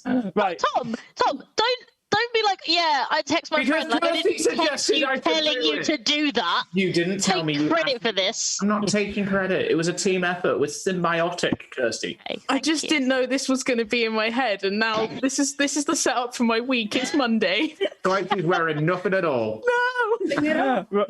Right, Jonathan. Yeah, explain more about that. But in the meantime, we're going to move on to the next round because we are overrunning already. This round is gammon fishing, so the teams are going to be shown some angry tweets, comments, and quotes from people relating to current events. These comments have been bastardized by replacing all the nouns with different nouns higher up in the dictionary. It is your job to translate the comments and just work out what these people are mad about. But in both of these cases, you do get a bonus point if you can tell me who it was who said the tweet or comment in question, because they are both relatively famous people. So, Kirstie, your gammon fishing is...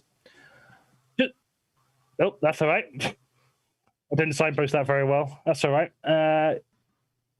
I'm talking to no one. You can't hear Sam. Technical stuff is fine.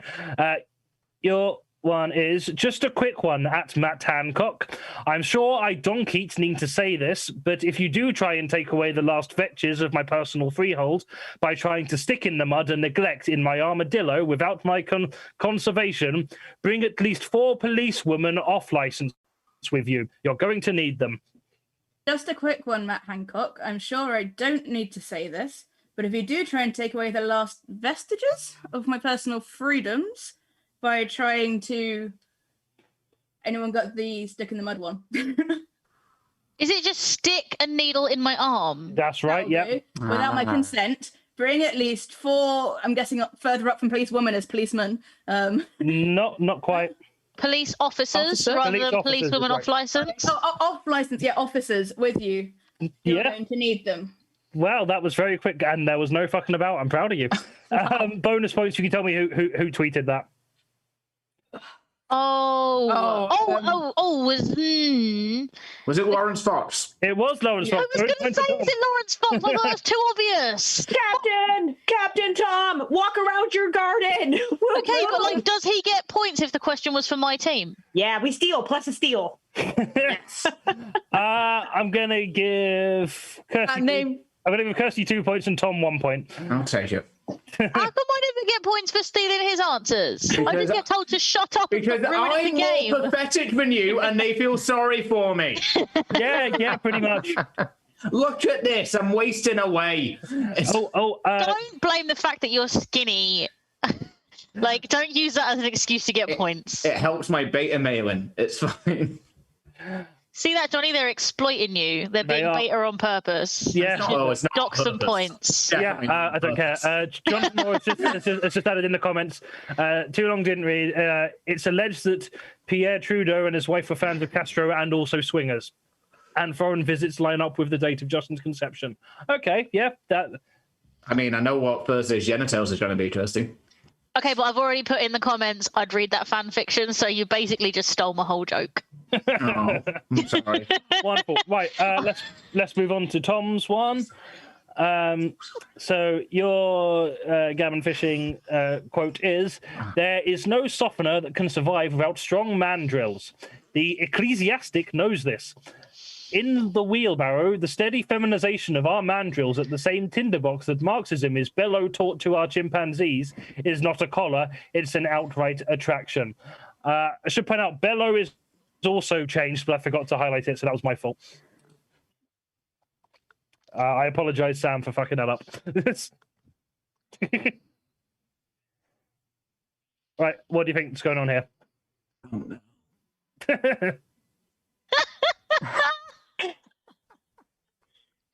There is no silk that can survive without strong Mandate? mandates. Silk and mandates, that's definitely it. Yes. No Samaritan can survive without a strong mandate. Oh. Yeah, I'm going to take away that point I gave you. Sorry. I don't even know what ecclesiastic means. Is that part of Manchester? I think ecclesiastic is like a religious term. Like It is, yeah. Could it be the Exchequer knows this?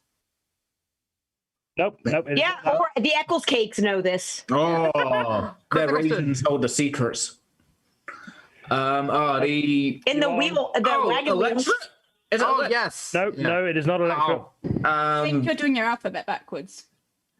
Does it not go to an earlier? Yes, it will be an earlier noun in the dictionary. Ealing Studios. It is not Ealing Studios, no. The Egypts. No, that's one too. That would be equal rights. No, that's four. EAQ. The EA Games. The EA Games challenge everything knows this. The Ebenezer knows this. All right, let's strip it and go back to it. Maybe that will help. The E knows this in the wheelbarrow. In the White House? Well, Jonny. Nope. It's not. Ah. In the wet shower. In the wet room. Is it wet room? It's not wet room. Should be. In the Westeros. Close. Just the first syllable of that. West Wing. No, just West. West. There we are. The E knows this in the west. Right, so now East, you know. is it the East knows this in the west? It is the East knows this in the West. I had to bait you with it, but yep. Oh. Is this? I already feel like I know who said this. Yeah, go on. Can I take a guess at who said it? Yeah, sure. Is it Jordan Peterson? It is not Jordan Peterson, but I can see your logic. The steady feminization of our men at the same time that at the same that Marxism is being taught to our children is not a coincidence. Yep. It is an outright atrocity. No, not quite. Attack on our human. Yeah. Attack. Oh, attack. Okay, I was going to do a joke, but cool. Attack. I need so it's just that first sentence you need now, I think. There is no. There is no society that can survive without strong men. What was that? Sorry. Society that can survive without strong. Yep. You got it. And do you know who said that? Scott Baio. Probably John Cleese. Oh no. Was it Lawrence Fox again? It was not Lawrence Fox again. I'm pretty sure I did have 2 Lawrence Fox tweets I could have used. The actor from Hercules. What's his name? James Woods. James Sorbo. Kevin Sorbo. No. James Woods. No. I don't think you're going to get it. Was it Michael Palin? Because I think he's the only Python who's not done a bad one yet. No, I don't think you're going to get it. I'm gonna quickly, in fairness, open it up to Kirstie's team if they know who it is. We've already eliminated 90 people. I've definitely seen this tweet. And I feel like I don't know who it was though. Like my head's going, it's like some cunt like Ben Shapiro, but there's a lot of cunts like Ben Shapiro. See, at this point, I would usually just say, "Is it trapped?" And it would be right. Does it belong on Parlay? I feel like it's someone on the American right. Is it? It is someone on the American right. Yep. Yeah. Oh, is it Ivanka Trump? No. Is it Mike Pence? Is it Newt Gingrich? I don't know if you're going to get it. Is it Trump's wife? Is it Tim Allen? My brain. I don't think you're going to get it. Is it Richard Spencer? Nope. It was. Is it Phil Mitchell? It's not Phil Mitchell. It was. Brad Mitchell. Is it my Uncle Mike? Elon Musk? I mean, he may have said something similar. Was it me? Did I do this? Was I drinking again, Tom? So this was obviously in reference to the Harry Styles being on Vogue, and this was Candace Owens. I'm not 100%. Oh yeah, Candace Owens. She's a cunt like Ben Shapiro. I should get half a point for that. No, you're not. Am I wrong though? Audience, am I wrong? Is she a cunt like Ben Shapiro? It doesn't narrow it down enough. It's got the quarter of the cunt in the name. Sample size. Just realised if I can probably hear that poor. Just like the amount of moisture Ben Shapiro's wife unleashes. That's not. Yeah, this is a tweet from the non-white white supremacist Candace Owens hitting out Vogue and Harry Styles for not being manly enough because he was wearing a dress.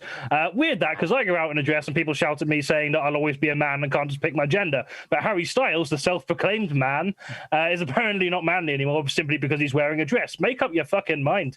These people don't actually care about biology or how sex is real. They just want to repress and make people who don't fit into their narrow-minded worldviews feel small and wrong, and they'll use any tools they can to back up their bigotries.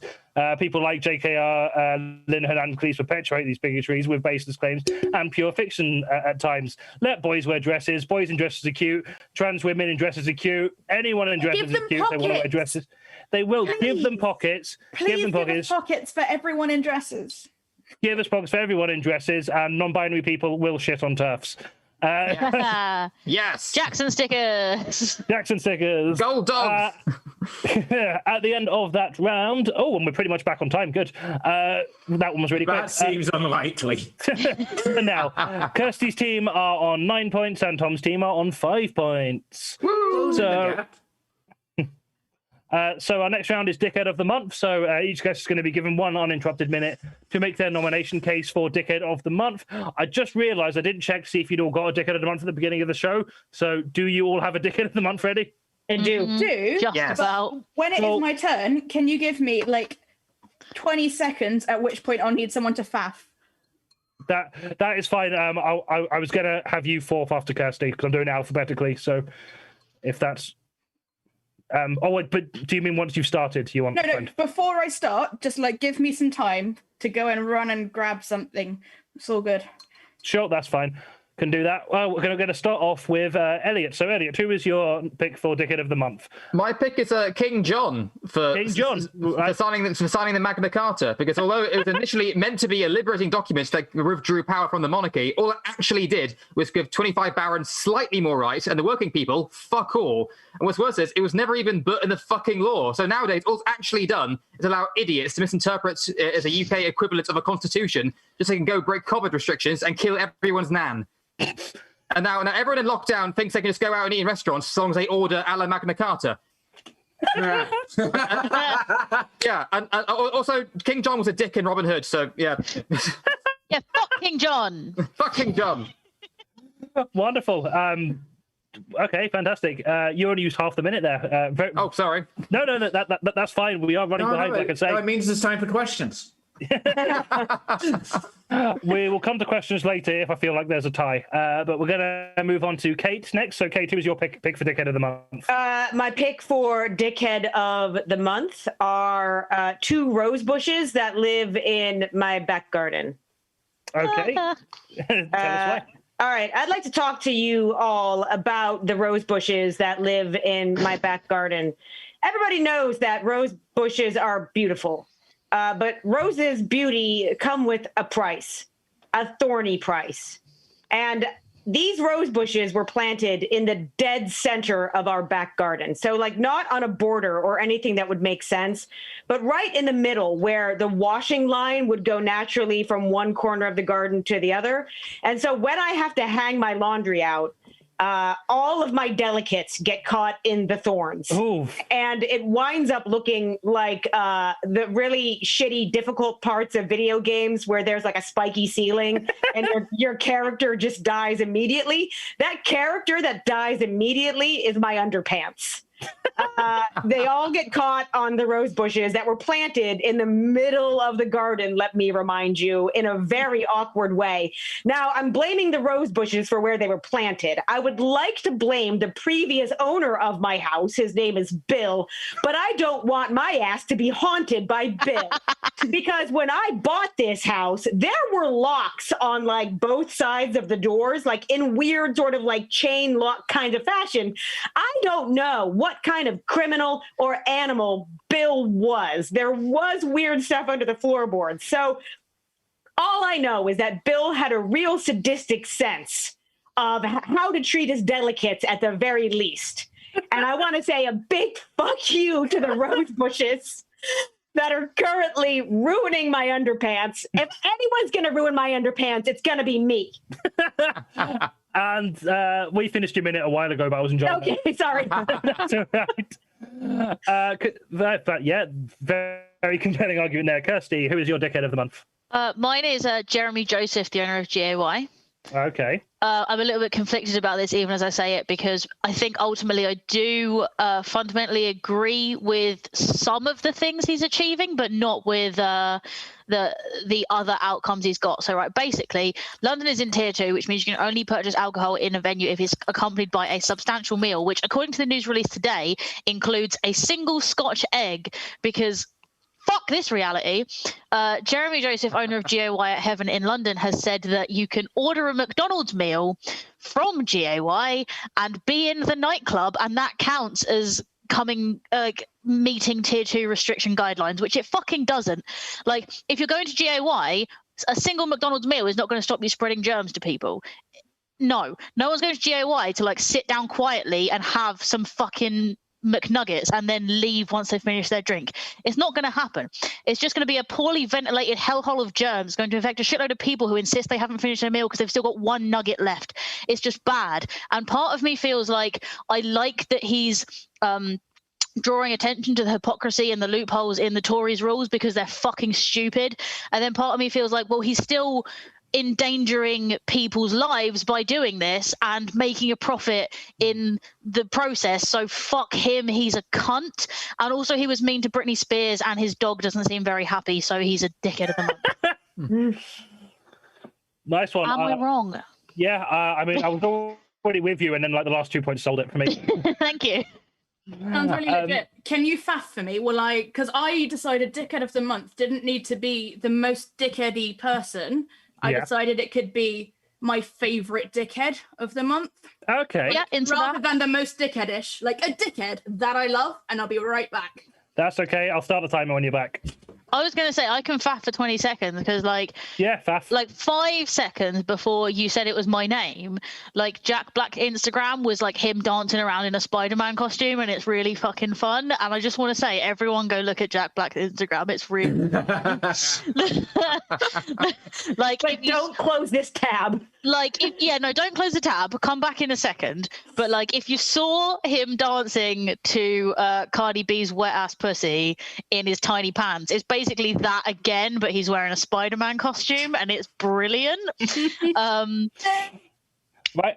He's back. Oh, right. Let's start. Take it away. Ran away. Oh man. Briefly a cat on the camera. We saw, but it's okay. I can carry on talking about like Jack Black and his tiny pants if you want. So the entire point of that is my cat, as you can see by the fuck you won't be on your fucking show. What are you doing? Absolute dickhead. But I love him. So he goes in and out like a yo-yo every like 30 seconds. And he does that typical cat thing of like, actually, I'm going to have a Brexit moment here. Like in or out. I'm out of breath from chasing him up the stairs now. Sorry. But like he does that kind of like, he'll threaten the furniture. It's not even just that he'll scratch it now. He knows that he gets attention. And like, if I'm taking slightly too long to get up and open a door or whatever, he's like, there's the sofa. Here's my claw. Are you coming? And he's like, does the thing of like, I have never been fed in my life. Provide me with some food. And he's just, I love him to pieces because he's my cat and I love him. But he is a dickhead because he's a cat. And I kind of thought, who is my favorite dickhead and who has been an absolute monster this month of just like, especially because as I say, my sleep schedule's been out of whack. He's just decided every like 10 minutes he's gonna do something new. And it's like, I'm gonna like come and sleep on you and that's fine. And then I'm going to demand to go out of this door. And then like 30 seconds later, meow to come back through it. And he's a dickhead, but I love him. And thus he is my dickhead of the month. Lovely. He is the best dickhead.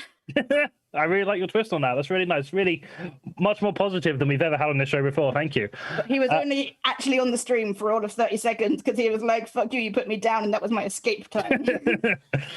Perfect. Paisley, who is your dickhead of the month? I'm going to change the tone here. That one guy in the supermarket. Just the one this month, I was in the supermarket. Sometimes I can get a little bit shaky and I might not feel well. So my response is to kind of get close to the floor, but not lying on the floor. It's a pandemic at the moment. Don't want to lie on the floor. So I'm sort of down on one knee and I'm shaking a little bit. Now, if you see someone, you'd be like, okay, they might need help, or I'll just ignore it. No, I get a hand on the shoulder. Oh, they're going to help. And then I get moved slowly to the side. A hand comes out and grabs a sandwich and then moves me back. And I got to feel like what one of the doors in Tesco, and the fridge feels like at that point. But the one thing that really bugs me about this, it wasn't a good sandwich. It was a shit sandwich.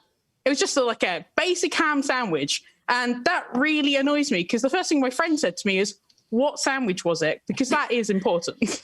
How are you? Did you recover? No. What sandwich? So yeah, I'm annoyed at the sandwich. He's wearing a mask. I don't remember. I don't think so, actually. I'd push you to the ground for a club. He nipped into and I would to grab some milk, and I proper boomer shamed this guy who had a mask and a chin strap.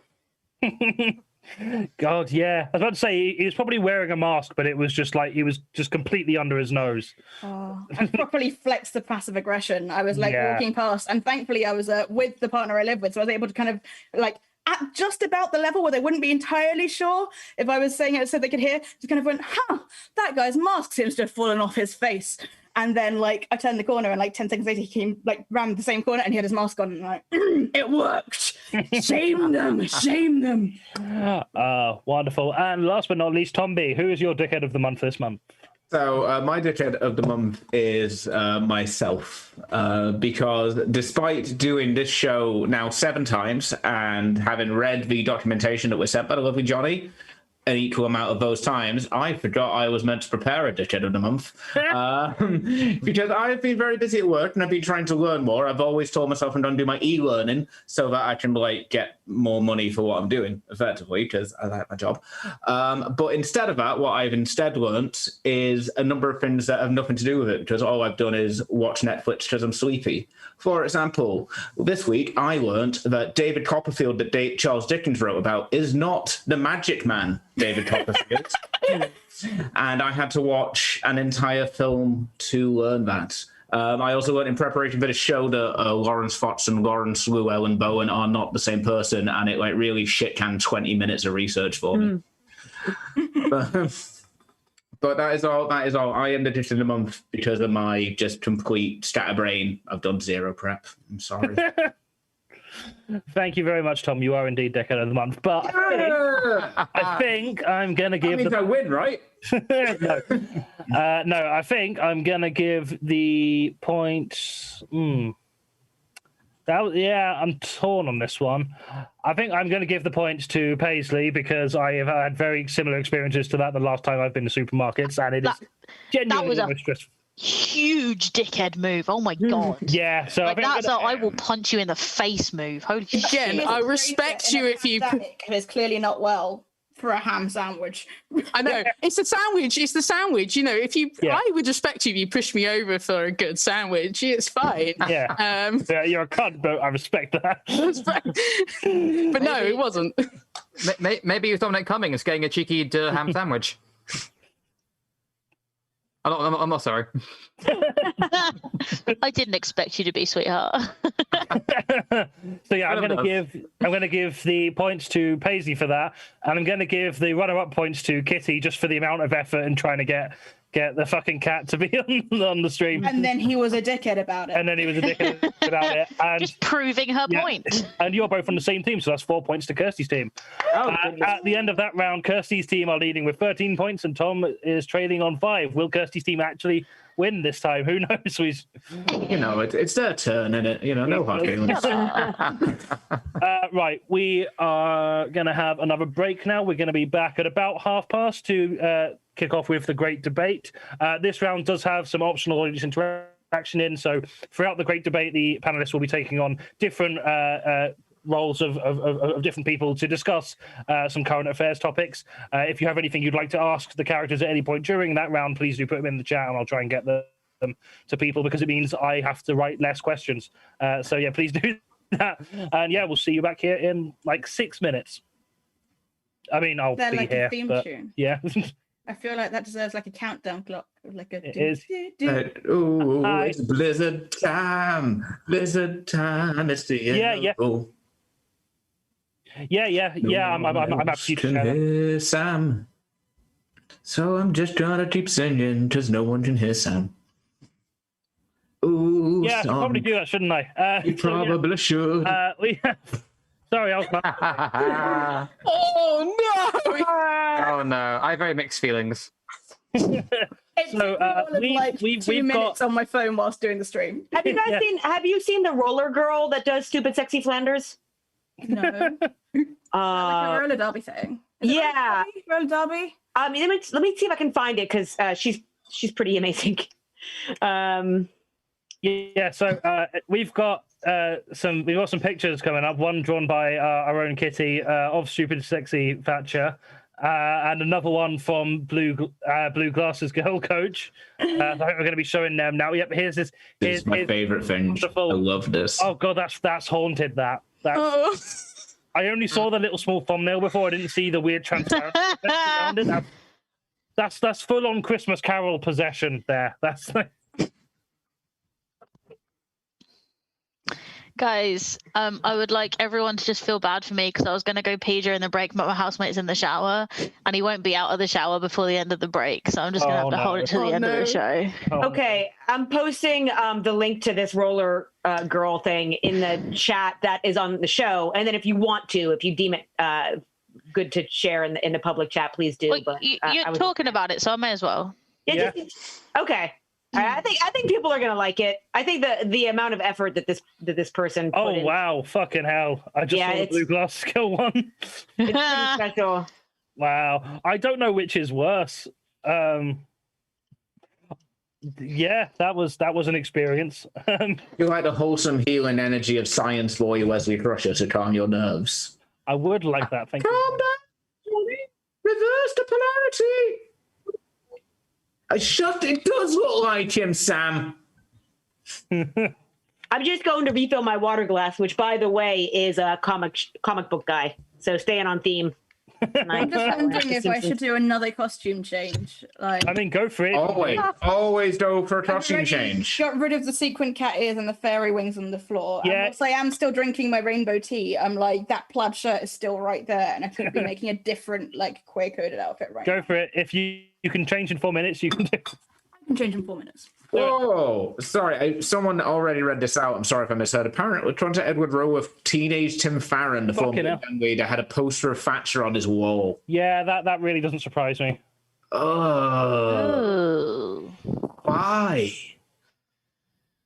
Like, just ew. That is pretty disgusting, yeah. Like, I don't think there's a single political leader that I give enough of a shit about to put a poster on my wall. I mean, that was Barack Obama's whole thing. I mean, yeah. But in America, like, he was effectively a rock star compared to all the, like, rotting old white corpses they had up until then. Yeah, like Barack Obama was the plucky DIY band running through the massive. Right, compared to, like, Bill Clinton, I play a saxophone and rape interns. Well, that was bad, but Bill Clinton on the sax was sexy. I got it. Before I knew about nonsense interns. I love you. They say they love you. Hold on, I'll unplug this. I just want to say I would happily, if Bernie was a world leader, I would happily buy it. Okay. Here's the thing, right? Young Bernie is a fucking smoke show. On this yet, so you do that. I'm gonna make. I said, Young Bernie is a smoke show. Is he fit? You mean? Have you seen Young Bernie? Yeah. I was just making sure that was what you meant. And cool. I'm dating Thom, like, you know, you with glasses. Like, of course, I find him hot. Cool. Okay, that makes sense. Yeah. I was gonna say, like, I get why, like, Joe Biden's popular now, because, like, young Joe Biden was, like, all-American, like, football star. I get young Joe Biden theoretically, but he's not my type. But, like, I understand young Bernie. Yeah, of course we understand. Ed Rofer said he has Corbyn posters. They were a birthday present, though he didn't actually buy them. But okay, that's fair. I get Corbyn posters, but not because he's sexy. Does that make sense? I don't know. We have daddy energy, though. Oh, who the fuck has daddy energy? Let me in on this conversation. Jeremy Corbyn. Oh, fuck yes. Yeah. Corbs, yes. Yeah, Daddy Corbs, exactly. Make jam with me. I'm not gonna shit on anyone's, like, daddy vibes, but he's like skinny daddy. Yeah, he's not like a bear enough for me, but like he does feel like he'd have that whole like caretaking, but like would tell you calmly in control all the things you should be doing to take care of yourself thing. He would make sure you were okay. I reckon, Jeremy Corbyn's like, he's good at aftercare. Tea and a biscuit, and then just sit you down and be like, right, we're going to sort your life out. And I'm just like, yeah. And then he would sort your life out.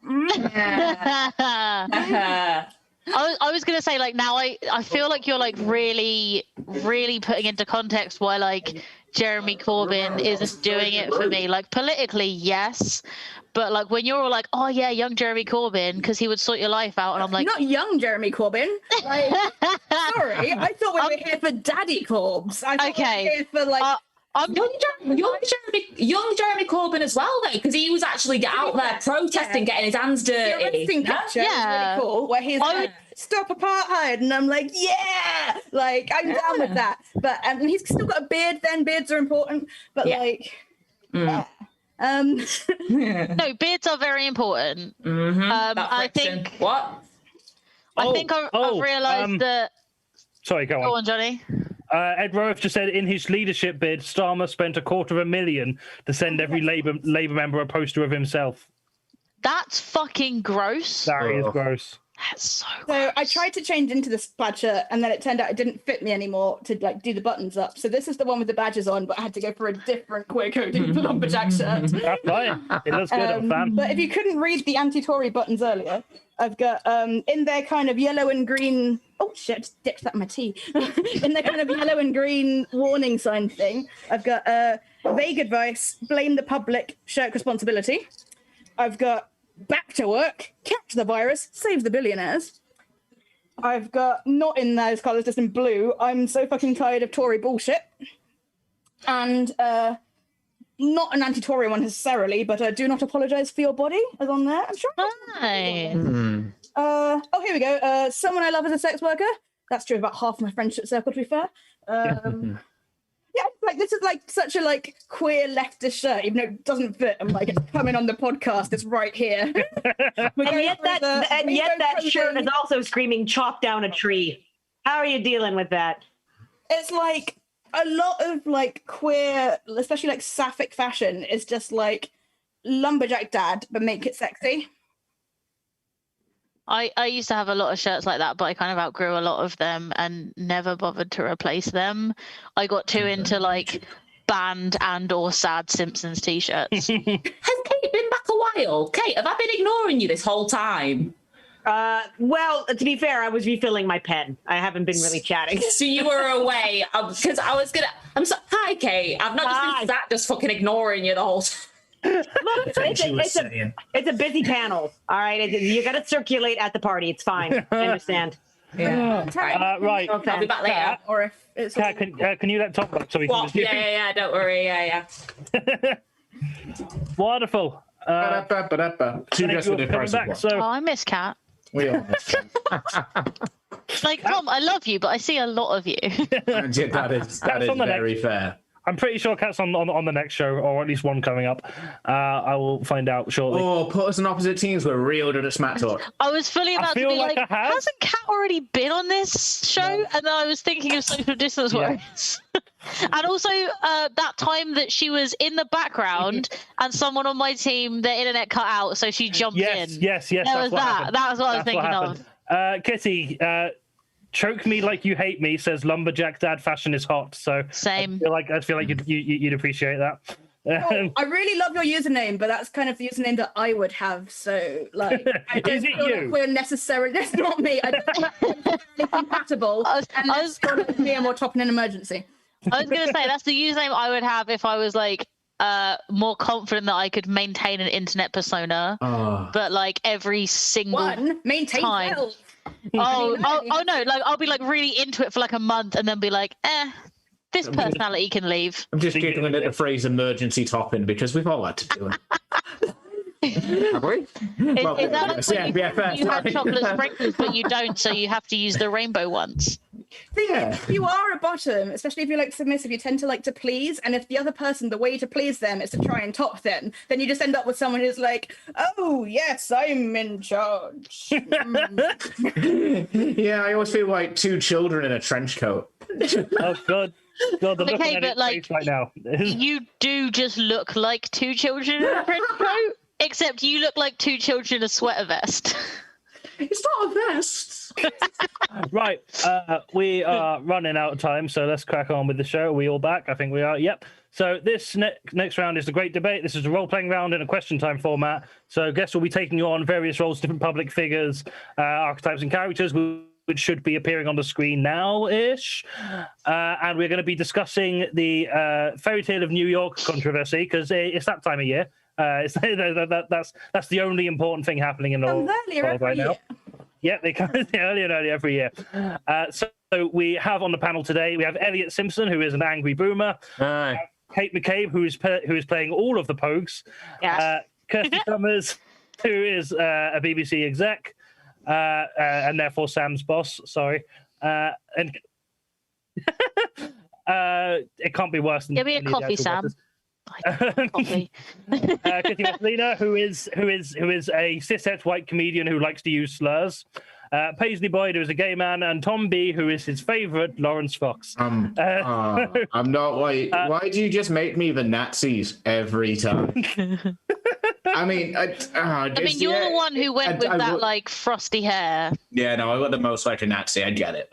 Looking forward to being a cis-het white man for a change. Like the only thing I have in that chain is cis. So it's an actually statement. I just assumed male comedian because cis-het. Well, I mean, no, it's a fair assumption. No, yeah, reasonable.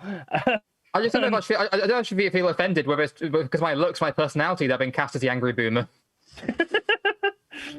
Oh god, yeah, I'm really excited to see this. I'm not.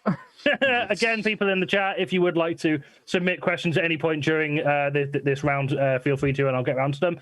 So thank you all for joining us. So we're going to be discussing, obviously, the BBC's radio's recent decision to censor the original version of Fairy Tale of New York due to its use of a homophobic slur. So we're just going to kind of get a feel for how everyone feels about this. So we're going to start off with Paisley. How are you feeling about this whole situation? Do you agree with this? First of all, you want my opinion in this. You know, you want your opinion. I actually get to be heard in this. The BBC executive, don't. Yeah, but we're not on BBC. This is out of your jurisdiction, Kirstie. We'll get to you in a minute. Well, it comes up every year, and we know it's Christmas because, this is the season. And, I mean, no, it's not good. It's not good at all. But, they usually censor odd words on the radio. So why is this a huge debate? But the fact that you're asking me for my opinion and actually allowing me to speak, I'm quite shocked about. Let me just interrupt your world experience with my confidence and expertise for a moment. I don't think your opinion is relevant here. Just gotta say, the PC brigade won't let you say the F word anymore. Like, as I said on my podcast, radio show, Twitter feed, Netflix special, and several news channels till now, you can't say anything these days. What, you have to call it like the F word Tale of New York?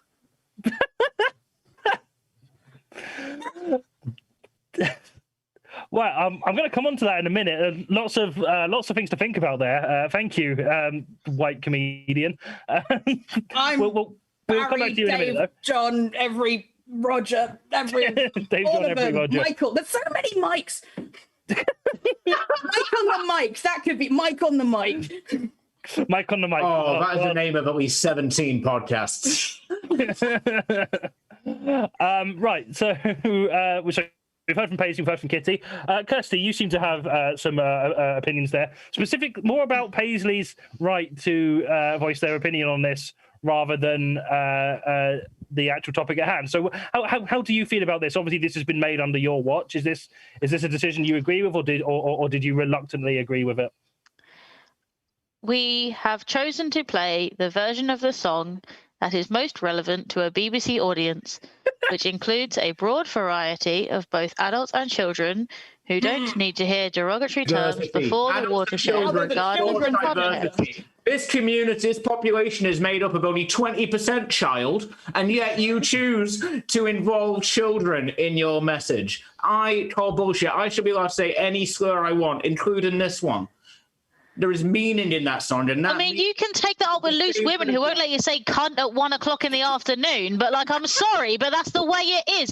We have rules when it comes to the TV. Okay, the version we're playing was provided by the record label. It's no less an official version than the other version that you fucking want. You know what? I'm going to lose my fucking job. I don't care, okay? It's sung by Kirstie McCall, who died in the year 2000, so 20 whole fucking years ago, right? Why are we still having this argument? She recorded an version 20 years ago because she was like, we probably shouldn't say these slurs in front of children. Let's record a pre-promoted. Fuck you. Let's record a pre-promoted version so that you can how can we just not continue to have this argument? 20 years. I've had a job for 20 years, and all I have to do is say, hey, we're going to play the song that was recorded 20 years ago. Are we okay with that? And everyone still kicks up a fucking bunch of whiny bitches who hates a minority. That is my right. Can I just say? I should be allowed to say, can you do it after the watershed, please? That's why we have a watershed. Kids need to learn it's not all right to be different. I am I'm not watching that. I'm really sorry. Just joined our stream without the context of this round and just thinks this is what we're about. Like, if you can't even use a homophobic slur on the radio anymore, then like, what's the point? Next, you're gonna say I can't. You like, can't just do it after 9:30, okay? I'm tired old man bones. Let the white I man believe talk. this is No still one my lets job. white men talk about anything anymore. Right. You know what? Billy Piper said she likes this song.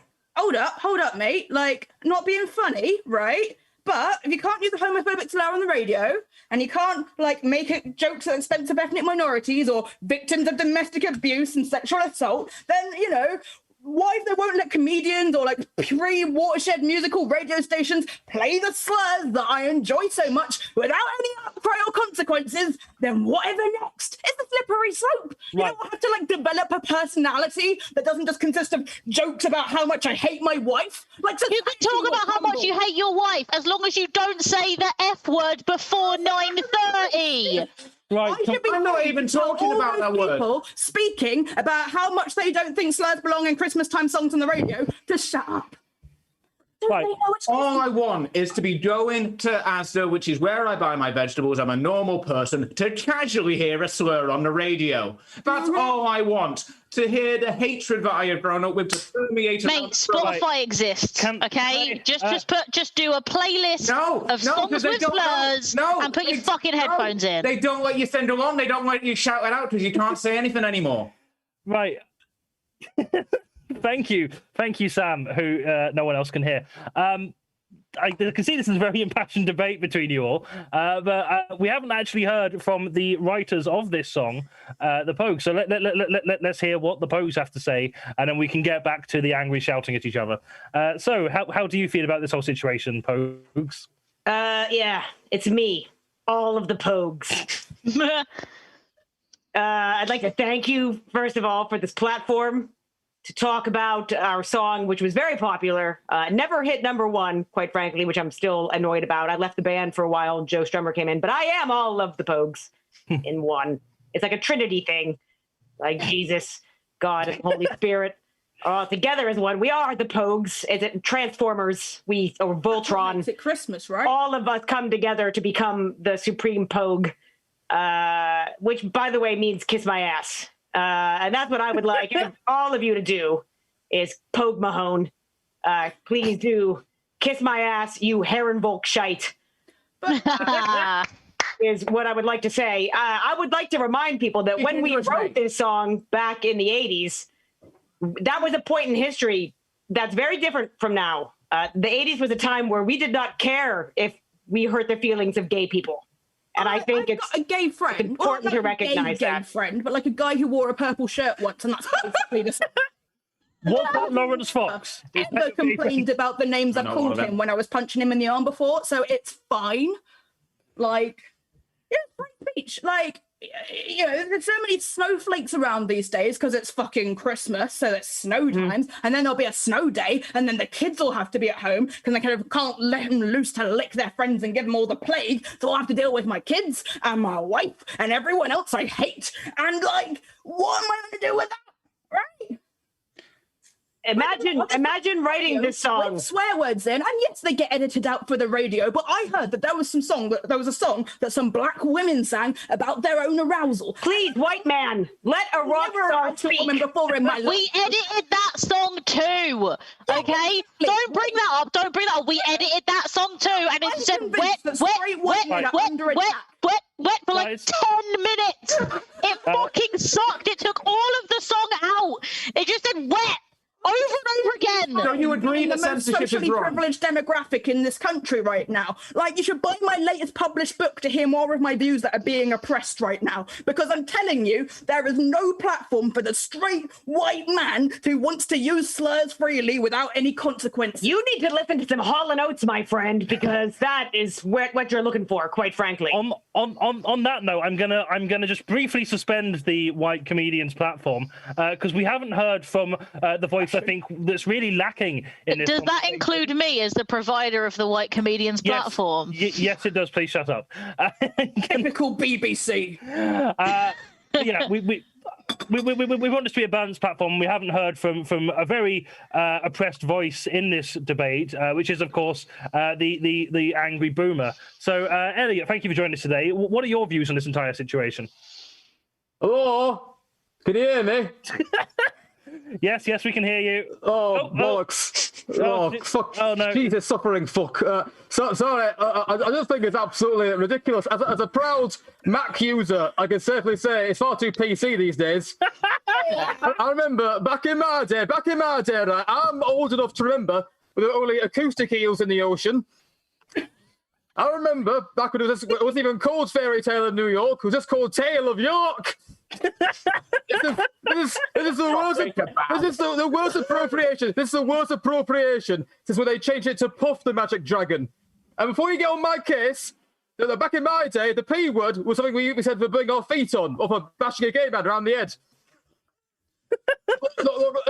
You're going wrong. The F word is not a homophobic slur. It's not a homophobic slur. It's got nothing to do with the gays. It's an Irish term for a bundle of wood, which they use to burn the gays. I mean, lesbians. I mean, trout. Or some pork meatballs that those gays like to do stuff with. I'm sure they do. Exactly. The only if you're going to force us to change the song, the only thing I think you can change it to that'll satisfy everybody is change it to "You scumbag, you maggot. If it breathes, and I'll shag it." Just like how they changed that Cardi B last song from WAP, they changed it to "Whoa, a parsnip." All right. Thank you very much, Eliott. Weirdly, one of the most coherent, albeit awful voices we've had on this show. We've had a few questions come in with the chat, so I'm going to cover some of them before we start wrapping this up. So Heather has requested that on her behalf, I'm not sure pronouns. I said there. Yeah, sorry. On their behalf, to be told, "Okay, boomer" after every sentence they utter. So, okay, boomer. I'm not okay. I'm furious. Andrew Taylor would like to ask the Pogues why their offensive propaganda song romanticizes the NYPD as just some nice singers. Yeah, you need to remember, Andrew, please. Again, this was written back in the 80s, and this was actually an ode to two of New York's finest, Cagney and Lacey, as depicted by the wonderful Tyne Daly and angelic Sharon Gless. Now and women's agenda. I think you'll find that they were the benchmark for the NYPD to rise to. And so we have no problem celebrating their heroics. What a riff. Are we getting that? There's a thin blue line that protects us from those people who want to take away our rights to sing slurs on the radio. And they got to get home in time to take care of Harv. Exactly. So, because songs are sacred. You shouldn't change any song, just like that song December by Earth, Wind and the other one. Okay, good. We've got some more questions coming in. Heather has asked, this is open to the panel, what is your opinion on the growing movement to have a voice actor impersonate Kirstie McCall and replace the F word with Karen? So how would everyone feel about that? Now, my wife's name is Karen, and obviously I hate her because I'm a straight white male comedian, and that's kind of my whole thing. And I've really got slurs and hating my wife, and otherwise, what else am I meant to do? But my wife's name is Karen, and now I've got to listen to her nagging about people are using her name as a slur, and it's basically the same as the N-word, but for people who are white and with privilege, and anyone who calls anyone a Karen is basically like slavery. So you're against... This is how the slaves felt. So you're against anyone using the word Karen, but you're fine with the other slur in the song? Of course. Just clarify That's history, innit, mate? You can't cover up history. That's like people throwing statues in the river and stuff. Don't cover it up. Be proud of it. So basically, everything modern is bad. Is that what you're... I'd just like to say we will not be censoring the word Karen pre-watershed. I'll just call it the shitter. Here's right. The slur is actually not offensive, so wonder is she not one of them? So no. You've all got it wrong. It's not. Look, the F word is a unit of measurement for how many gay men you can burn at once. We've got a question from Ed Rower. Got a question from Ed Rorif here. He says, if this is the end of the wedge, and wait, what? If this is the thin end of the wedge, and what is the thick end, if so? Yeah. Open to the panel. Well, when I go down Weatherspoons, they used to have just like chips and that, like proper British food, but now they've got all these like sweet potato wedges and stuff, and sometimes they're thin and sometimes they're thick, and honestly, I'm at the end of it. It's the unevenness in chips and wedges that we need to come together about. If there's anything I'm serious about, it's side dishes. This halloumi shite, that's a bit European. I'm just tired of going to pub and I keep running into all these bloody insomniacs because they're all so bloody woke.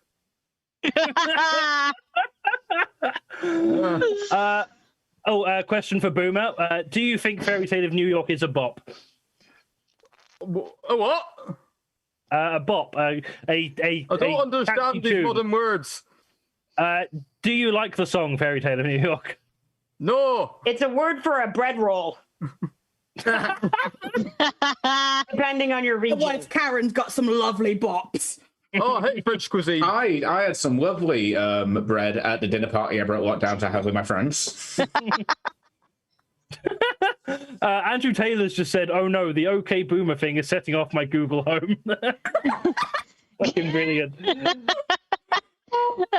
Okay, Boomer. Okay, Boomer. Okay, Andrew, Boomer. say okay, Boomer. What is a skin flute? It's really funny, I promise. Right. We are starting to everyone, so I'm going to wrap this round up. So, I guess just like a final question to kind of consolidate all the very important debate we've had so far is who can talk over Paisley the loudest? Well, I'm all Political correctness gone mad. That's what it is. As I was saying to my wife, Billy Piper, sadly no more, not alive, just with me. Really you moved on to bigger and better things. I made a whole TV show about how you're a cunt. Well, I'm still on TV though, aren't I, love? So... No, someone else played you. I am. No. Someone very handsome. No, someone else played Billy Piper's husband. Very handsome. Someone else played your dad's son. Someone handsome and British who understood what you're not handsome and British. You look like a shriveled thumb. You look like the executive BBC producer, but that's not the point. Look, I am an executive BBC producer for, as long as I can keep this job. You don't know anything about prejudice or adversary. I face prejudice or adversary. How bad must it be to be a cis-het white man who's privileged and married to a pop star? Right, 2001, my film debut was The Hole. That was adversary to me because I believed I was going to star in a film with Shia LaBeouf. I'm sorry. I'm sorry to get to see Shia LaBeouf like the rest of us, like everyone else. Yes, I feel like you're the only one who didn't do that. I feel like this has just turned into Kirstie and Thom shouting at each other, so I'm going to end it there. You asked us who to shout loudest over Paisley. We were trying to find out. I thought it was going to be Kitty, and then Thom wound me up. I'm sorry. No, Lawrence Fox wound you up. Please do not think. Yeah, Lawrence Fox did wind me up. Like he's a fucking prick. I wish I could shout at Lawrence Fox. I am just sorry for everything. Yeah, no, I feel painful. Thank you. Sorry to my cis-het white male comedian friends, some of whom I know in the podcast, who are genuinely there are hashtag not all, there are some nice ones. Right. Hashtag there are some nice ones is much better. I think I'm gonna give. I think I'm going to give Eliott the points, the first prize for that one. I'm very good for the team with that Boomer and the quality of the puns. That was really good. That's what I do. I'm going to give second place to Kitty, and I'm also going to give a bonus point to Kate for playing all the pogues at once. Absolutely. And anybody from Ireland watching, I hope that you're glad that I didn't try anything. Yeah, as someone with Irish heritage on both sides, I do appreciate that. You're welcome. I almost went hard on potatoes once I did brought up, and I didn't. To be fair, I've gone hard on potatoes, and I've had my Irish relatives be like, "Stop it! I'll let you have that." Gone hard on potatoes makes it sound like you really like chips. I mean, I do. fucking do. I do. That's what you meant. Heather, Like binging on chips. Heather has just said, so sad that a gay man only got 17 words in. But I think fairly true to reality in this particular conversation. But yeah, sorry about that, Paisley. Right, we have one more round and we are already overrunning, so we're going to get through this quickly. This is the round you've all been waiting for. Things that would be funny if they happened, but they didn't. This is scenes we'd like to see from Mock the Week, but with less risk of being sued for using that term. So pretend I didn't just say that. So we're providing the panelists with a bunch of scenarios, and they come in with their suggestions, and points go to whoever I think is funniest or most clever, or does the best satire, or just has the cutest face. So we're gonna. I'm very offended. I've not won a single then. round up until now. Now that you've said that, Jonny, how could you? I forgot to say the points as well. So at the end of the previous round, Kirstie's team is still leading with 16 points, and Tom's team are on 13 points. So it could go either way here. They caught up more than I thought they had. Yeah, that's rude. It is rude. So the first scenario is unsaid things between Johnson and Cummings. Leave means leave. Well, you know, Prime Minister, if you want to check how drunk you are, do what I do and perform some heart surgery in Scunthorpe. Maybe we should think about how the ramifications of our decisions affect other people. I don't know what you want, Boris. I'm giving you the hands, face, and space that you asked for. Do you reckon a win in a fight? Poorer or the poorer? Which dystopian fiction should we steal for this week's? For this week, sorry. Grabs Janet Jackson CD off the rack. I'm leaving, and I'm taking back control.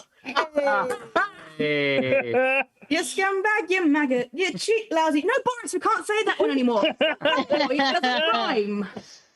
It's okay, Boris. The enchantment will wear off soon, and you will return to your previous form. Bale of hay with googly eyes. Oh, Boris. Let's go for a pint in the Winchester till this all blows over. No. Hey. Oh, Boris, I'm coming. No, Tom. Yeah, no, I don't care if it was funny. You've all got the image now. That's right, Tom. Coming to the bottom. No. Hey, wanking too much makes you go blind. I thought it was a myth, but then I saw something so spaffalicious. I passed out, woke up, barely able to see anything with my family at Barnard Castle. Have you seen Gillian Anderson as sexy Margaret Thatcher yet? Right. Nice segue into our next topic: things you wouldn't hear on The Crown. Yeah, It was impressively actually tempting. German. Stupid sexy Thatcher. They only call me the Iron Lady because we're now owned by Disney Plus. I want to live like common people. I want to do whatever common people do. I want to sleep with common people. I want to sleep with common people like you. Man, tea fucking sucks. Maybe we're not entitled to this much taxpayer money simply for falling out of the right fanny. What do you mean I can't get into Legoland Windsor? You call it a sloppy Giuseppe, you say? Can't believe I've never been to a Pizza Express before. I'm never going to forget this trip to Woking because you have changed my life. Hi. Oh, sorry, go ahead. Oh, sorry. Philip! Did they get my good side? Hi, I'm Charles, King of the Land. You can't make Philip surrender his license. He's the Stig. I didn't know we were doing a Netflix crossover with BoJack Horseman. That's Maggie Thatcher, dear. You. My name is Elizabeth, but you can call me Betty. My rhymes are the shit, and you bitches ain't ready. I spit lyrics like a pro, and I'm here to destroy. I've been tearing shit up since I was played by Claire Foy. No one told us we could rhyme. Oh, no. I'm the champ, and Maggie fucking Thatcher can just lick my stamps. Sometimes I take off the crown, swap it for a bandana, then I pull gangster shit like with Lady Diana. You might be innocent, but bitch, be wary, because I can put you in the obituaries. No more bars. Please, so many more bars. I want this as my exclusive playlist forever. I'm going to write a whole... Please, write write the Hamilton of the Crown, there was please? an actual quote that was actually on the Crown where they had Prince Edward just say, "That was impressively cunty," and that was my favourite quote from all of season 4 of the Crown.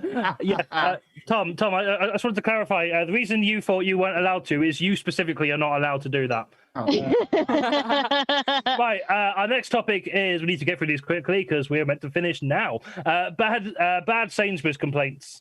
Oh, I am outraged. I thought these pants were new, but they're actually satin. Oh, there's too many white people in this advert. As a white person, I don't like things that taste different. I am outraged. This wasn't just a trifle. This was an M&S trifle.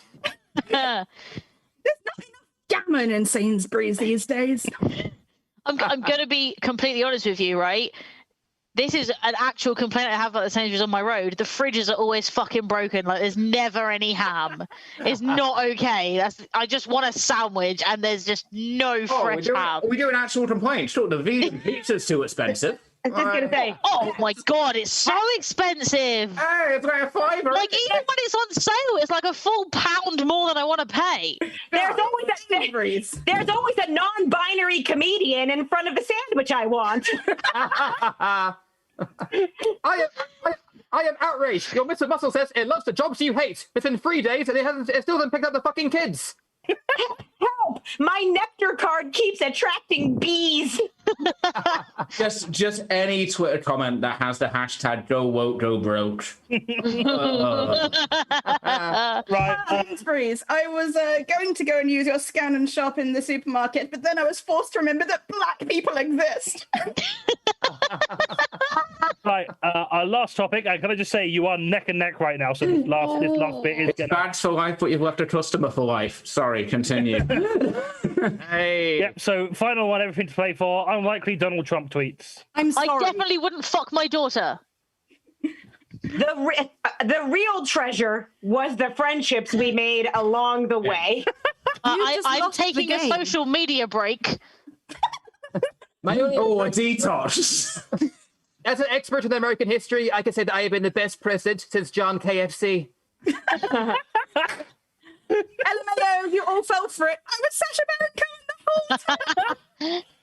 I'd like to thank the good people of the American Civil Liberties Union for their time today in helping shape my policies. You can't say I didn't drain the swamp. After all, I'm still blocked by Shrek on Twitter. Best of luck to Joe Biden.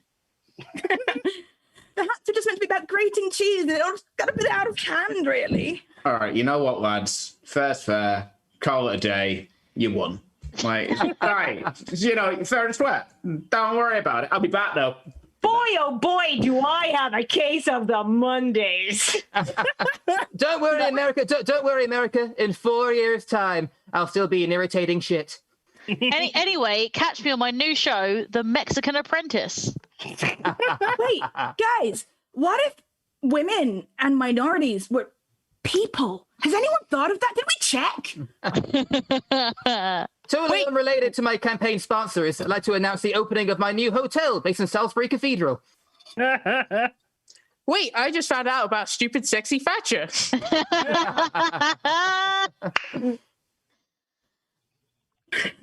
Any more? Just had an absolute bender of the hologram of Kim Kardashian's dead dad. Oh. Sorry, Of course, I'm going to hold my press conference here at the 7 seasons. How many? 4 seasons. In between a cock and a hard place. Right. I've got one last one. One last one, go on. Cock in a child place. I fucked the own. It's not even my original. Never mind. That was a comment I was thinking because it was silent. Oh, that's a good front. No, sorry, I was just thinking because of silence. I've learned a lot. Fantastic. Right, before I announce the final scores, I just want to say thank you all so much for coming and being patient with us.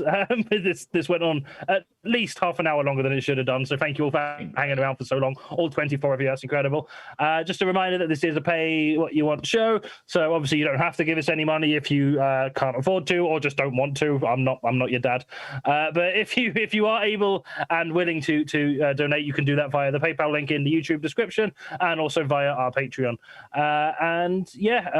You can do that until next Monday. So if you haven't got money at the minute, but will do before next week, you can. The PayPal link will still be up. Follow us on social media: Facebook, Twitter, and Instagram. We will be posting reminders for you to give us money. So, Anne, on that note, the final scores are: Kirstie's team is on 19 points, and Tom's team just wins with 22 points. Oh, you're kidding. Yeah, that was a fucking close one. Can I request a bonus point for Kirstie's team, because I got a text message from Kat saying that Paisley's Tom and People joke was one of the best ones of the round. So... Okay. Can I also request a bonus point for my team, because one of Tom's jokes I text him telling him to do. Not in that round. That was a great debate where the joke isn't the point. We're fine. Can I also say, let's all go get rainbows, right? That's what we're going to do. Yeah. I'll paint my whole house in rainbows if I can win next month. Can we just talk about the fact that Kirstie builds this as an inclusive show where everyone can thrive and we all help each other, but as soon as someone beats her, she'll dress them up for getting help? Oh, Thom, you straight up fucking beg for points every single show. You're like, oh, I'm sad and I'm skinny. Please give me some points. Oh, it works though. That's what happens with Olivia Coleman. That's incredible. The bars did net you a lot of points in that round. But yeah, I'm afraid, unfortunately, Tom's team have won, and I can't be bothered to change it now. So I've already put an award in the corner. So. I ain't coming down. All right. Fucking beautiful. Thank you again very much for watching, everyone. We will be here again on the 21st of December with Alex Stringer, Kat Molinari, John Cooper, and Ella Bambus, where we'll be discussing the news events of December, including rich boomers suing Obsidian and Bethesda for their use of the word boomers in Fallout New Vegas. 10 years late, that joke. Lawrence Fox becomes the new frontman of Trapped after Chris Taylor Brown dies of anger, and Boris Johnson once again commits a major U-turn, except this time it's U-turn on deciding to be born, and he just fucks off into oblivion. One can dream.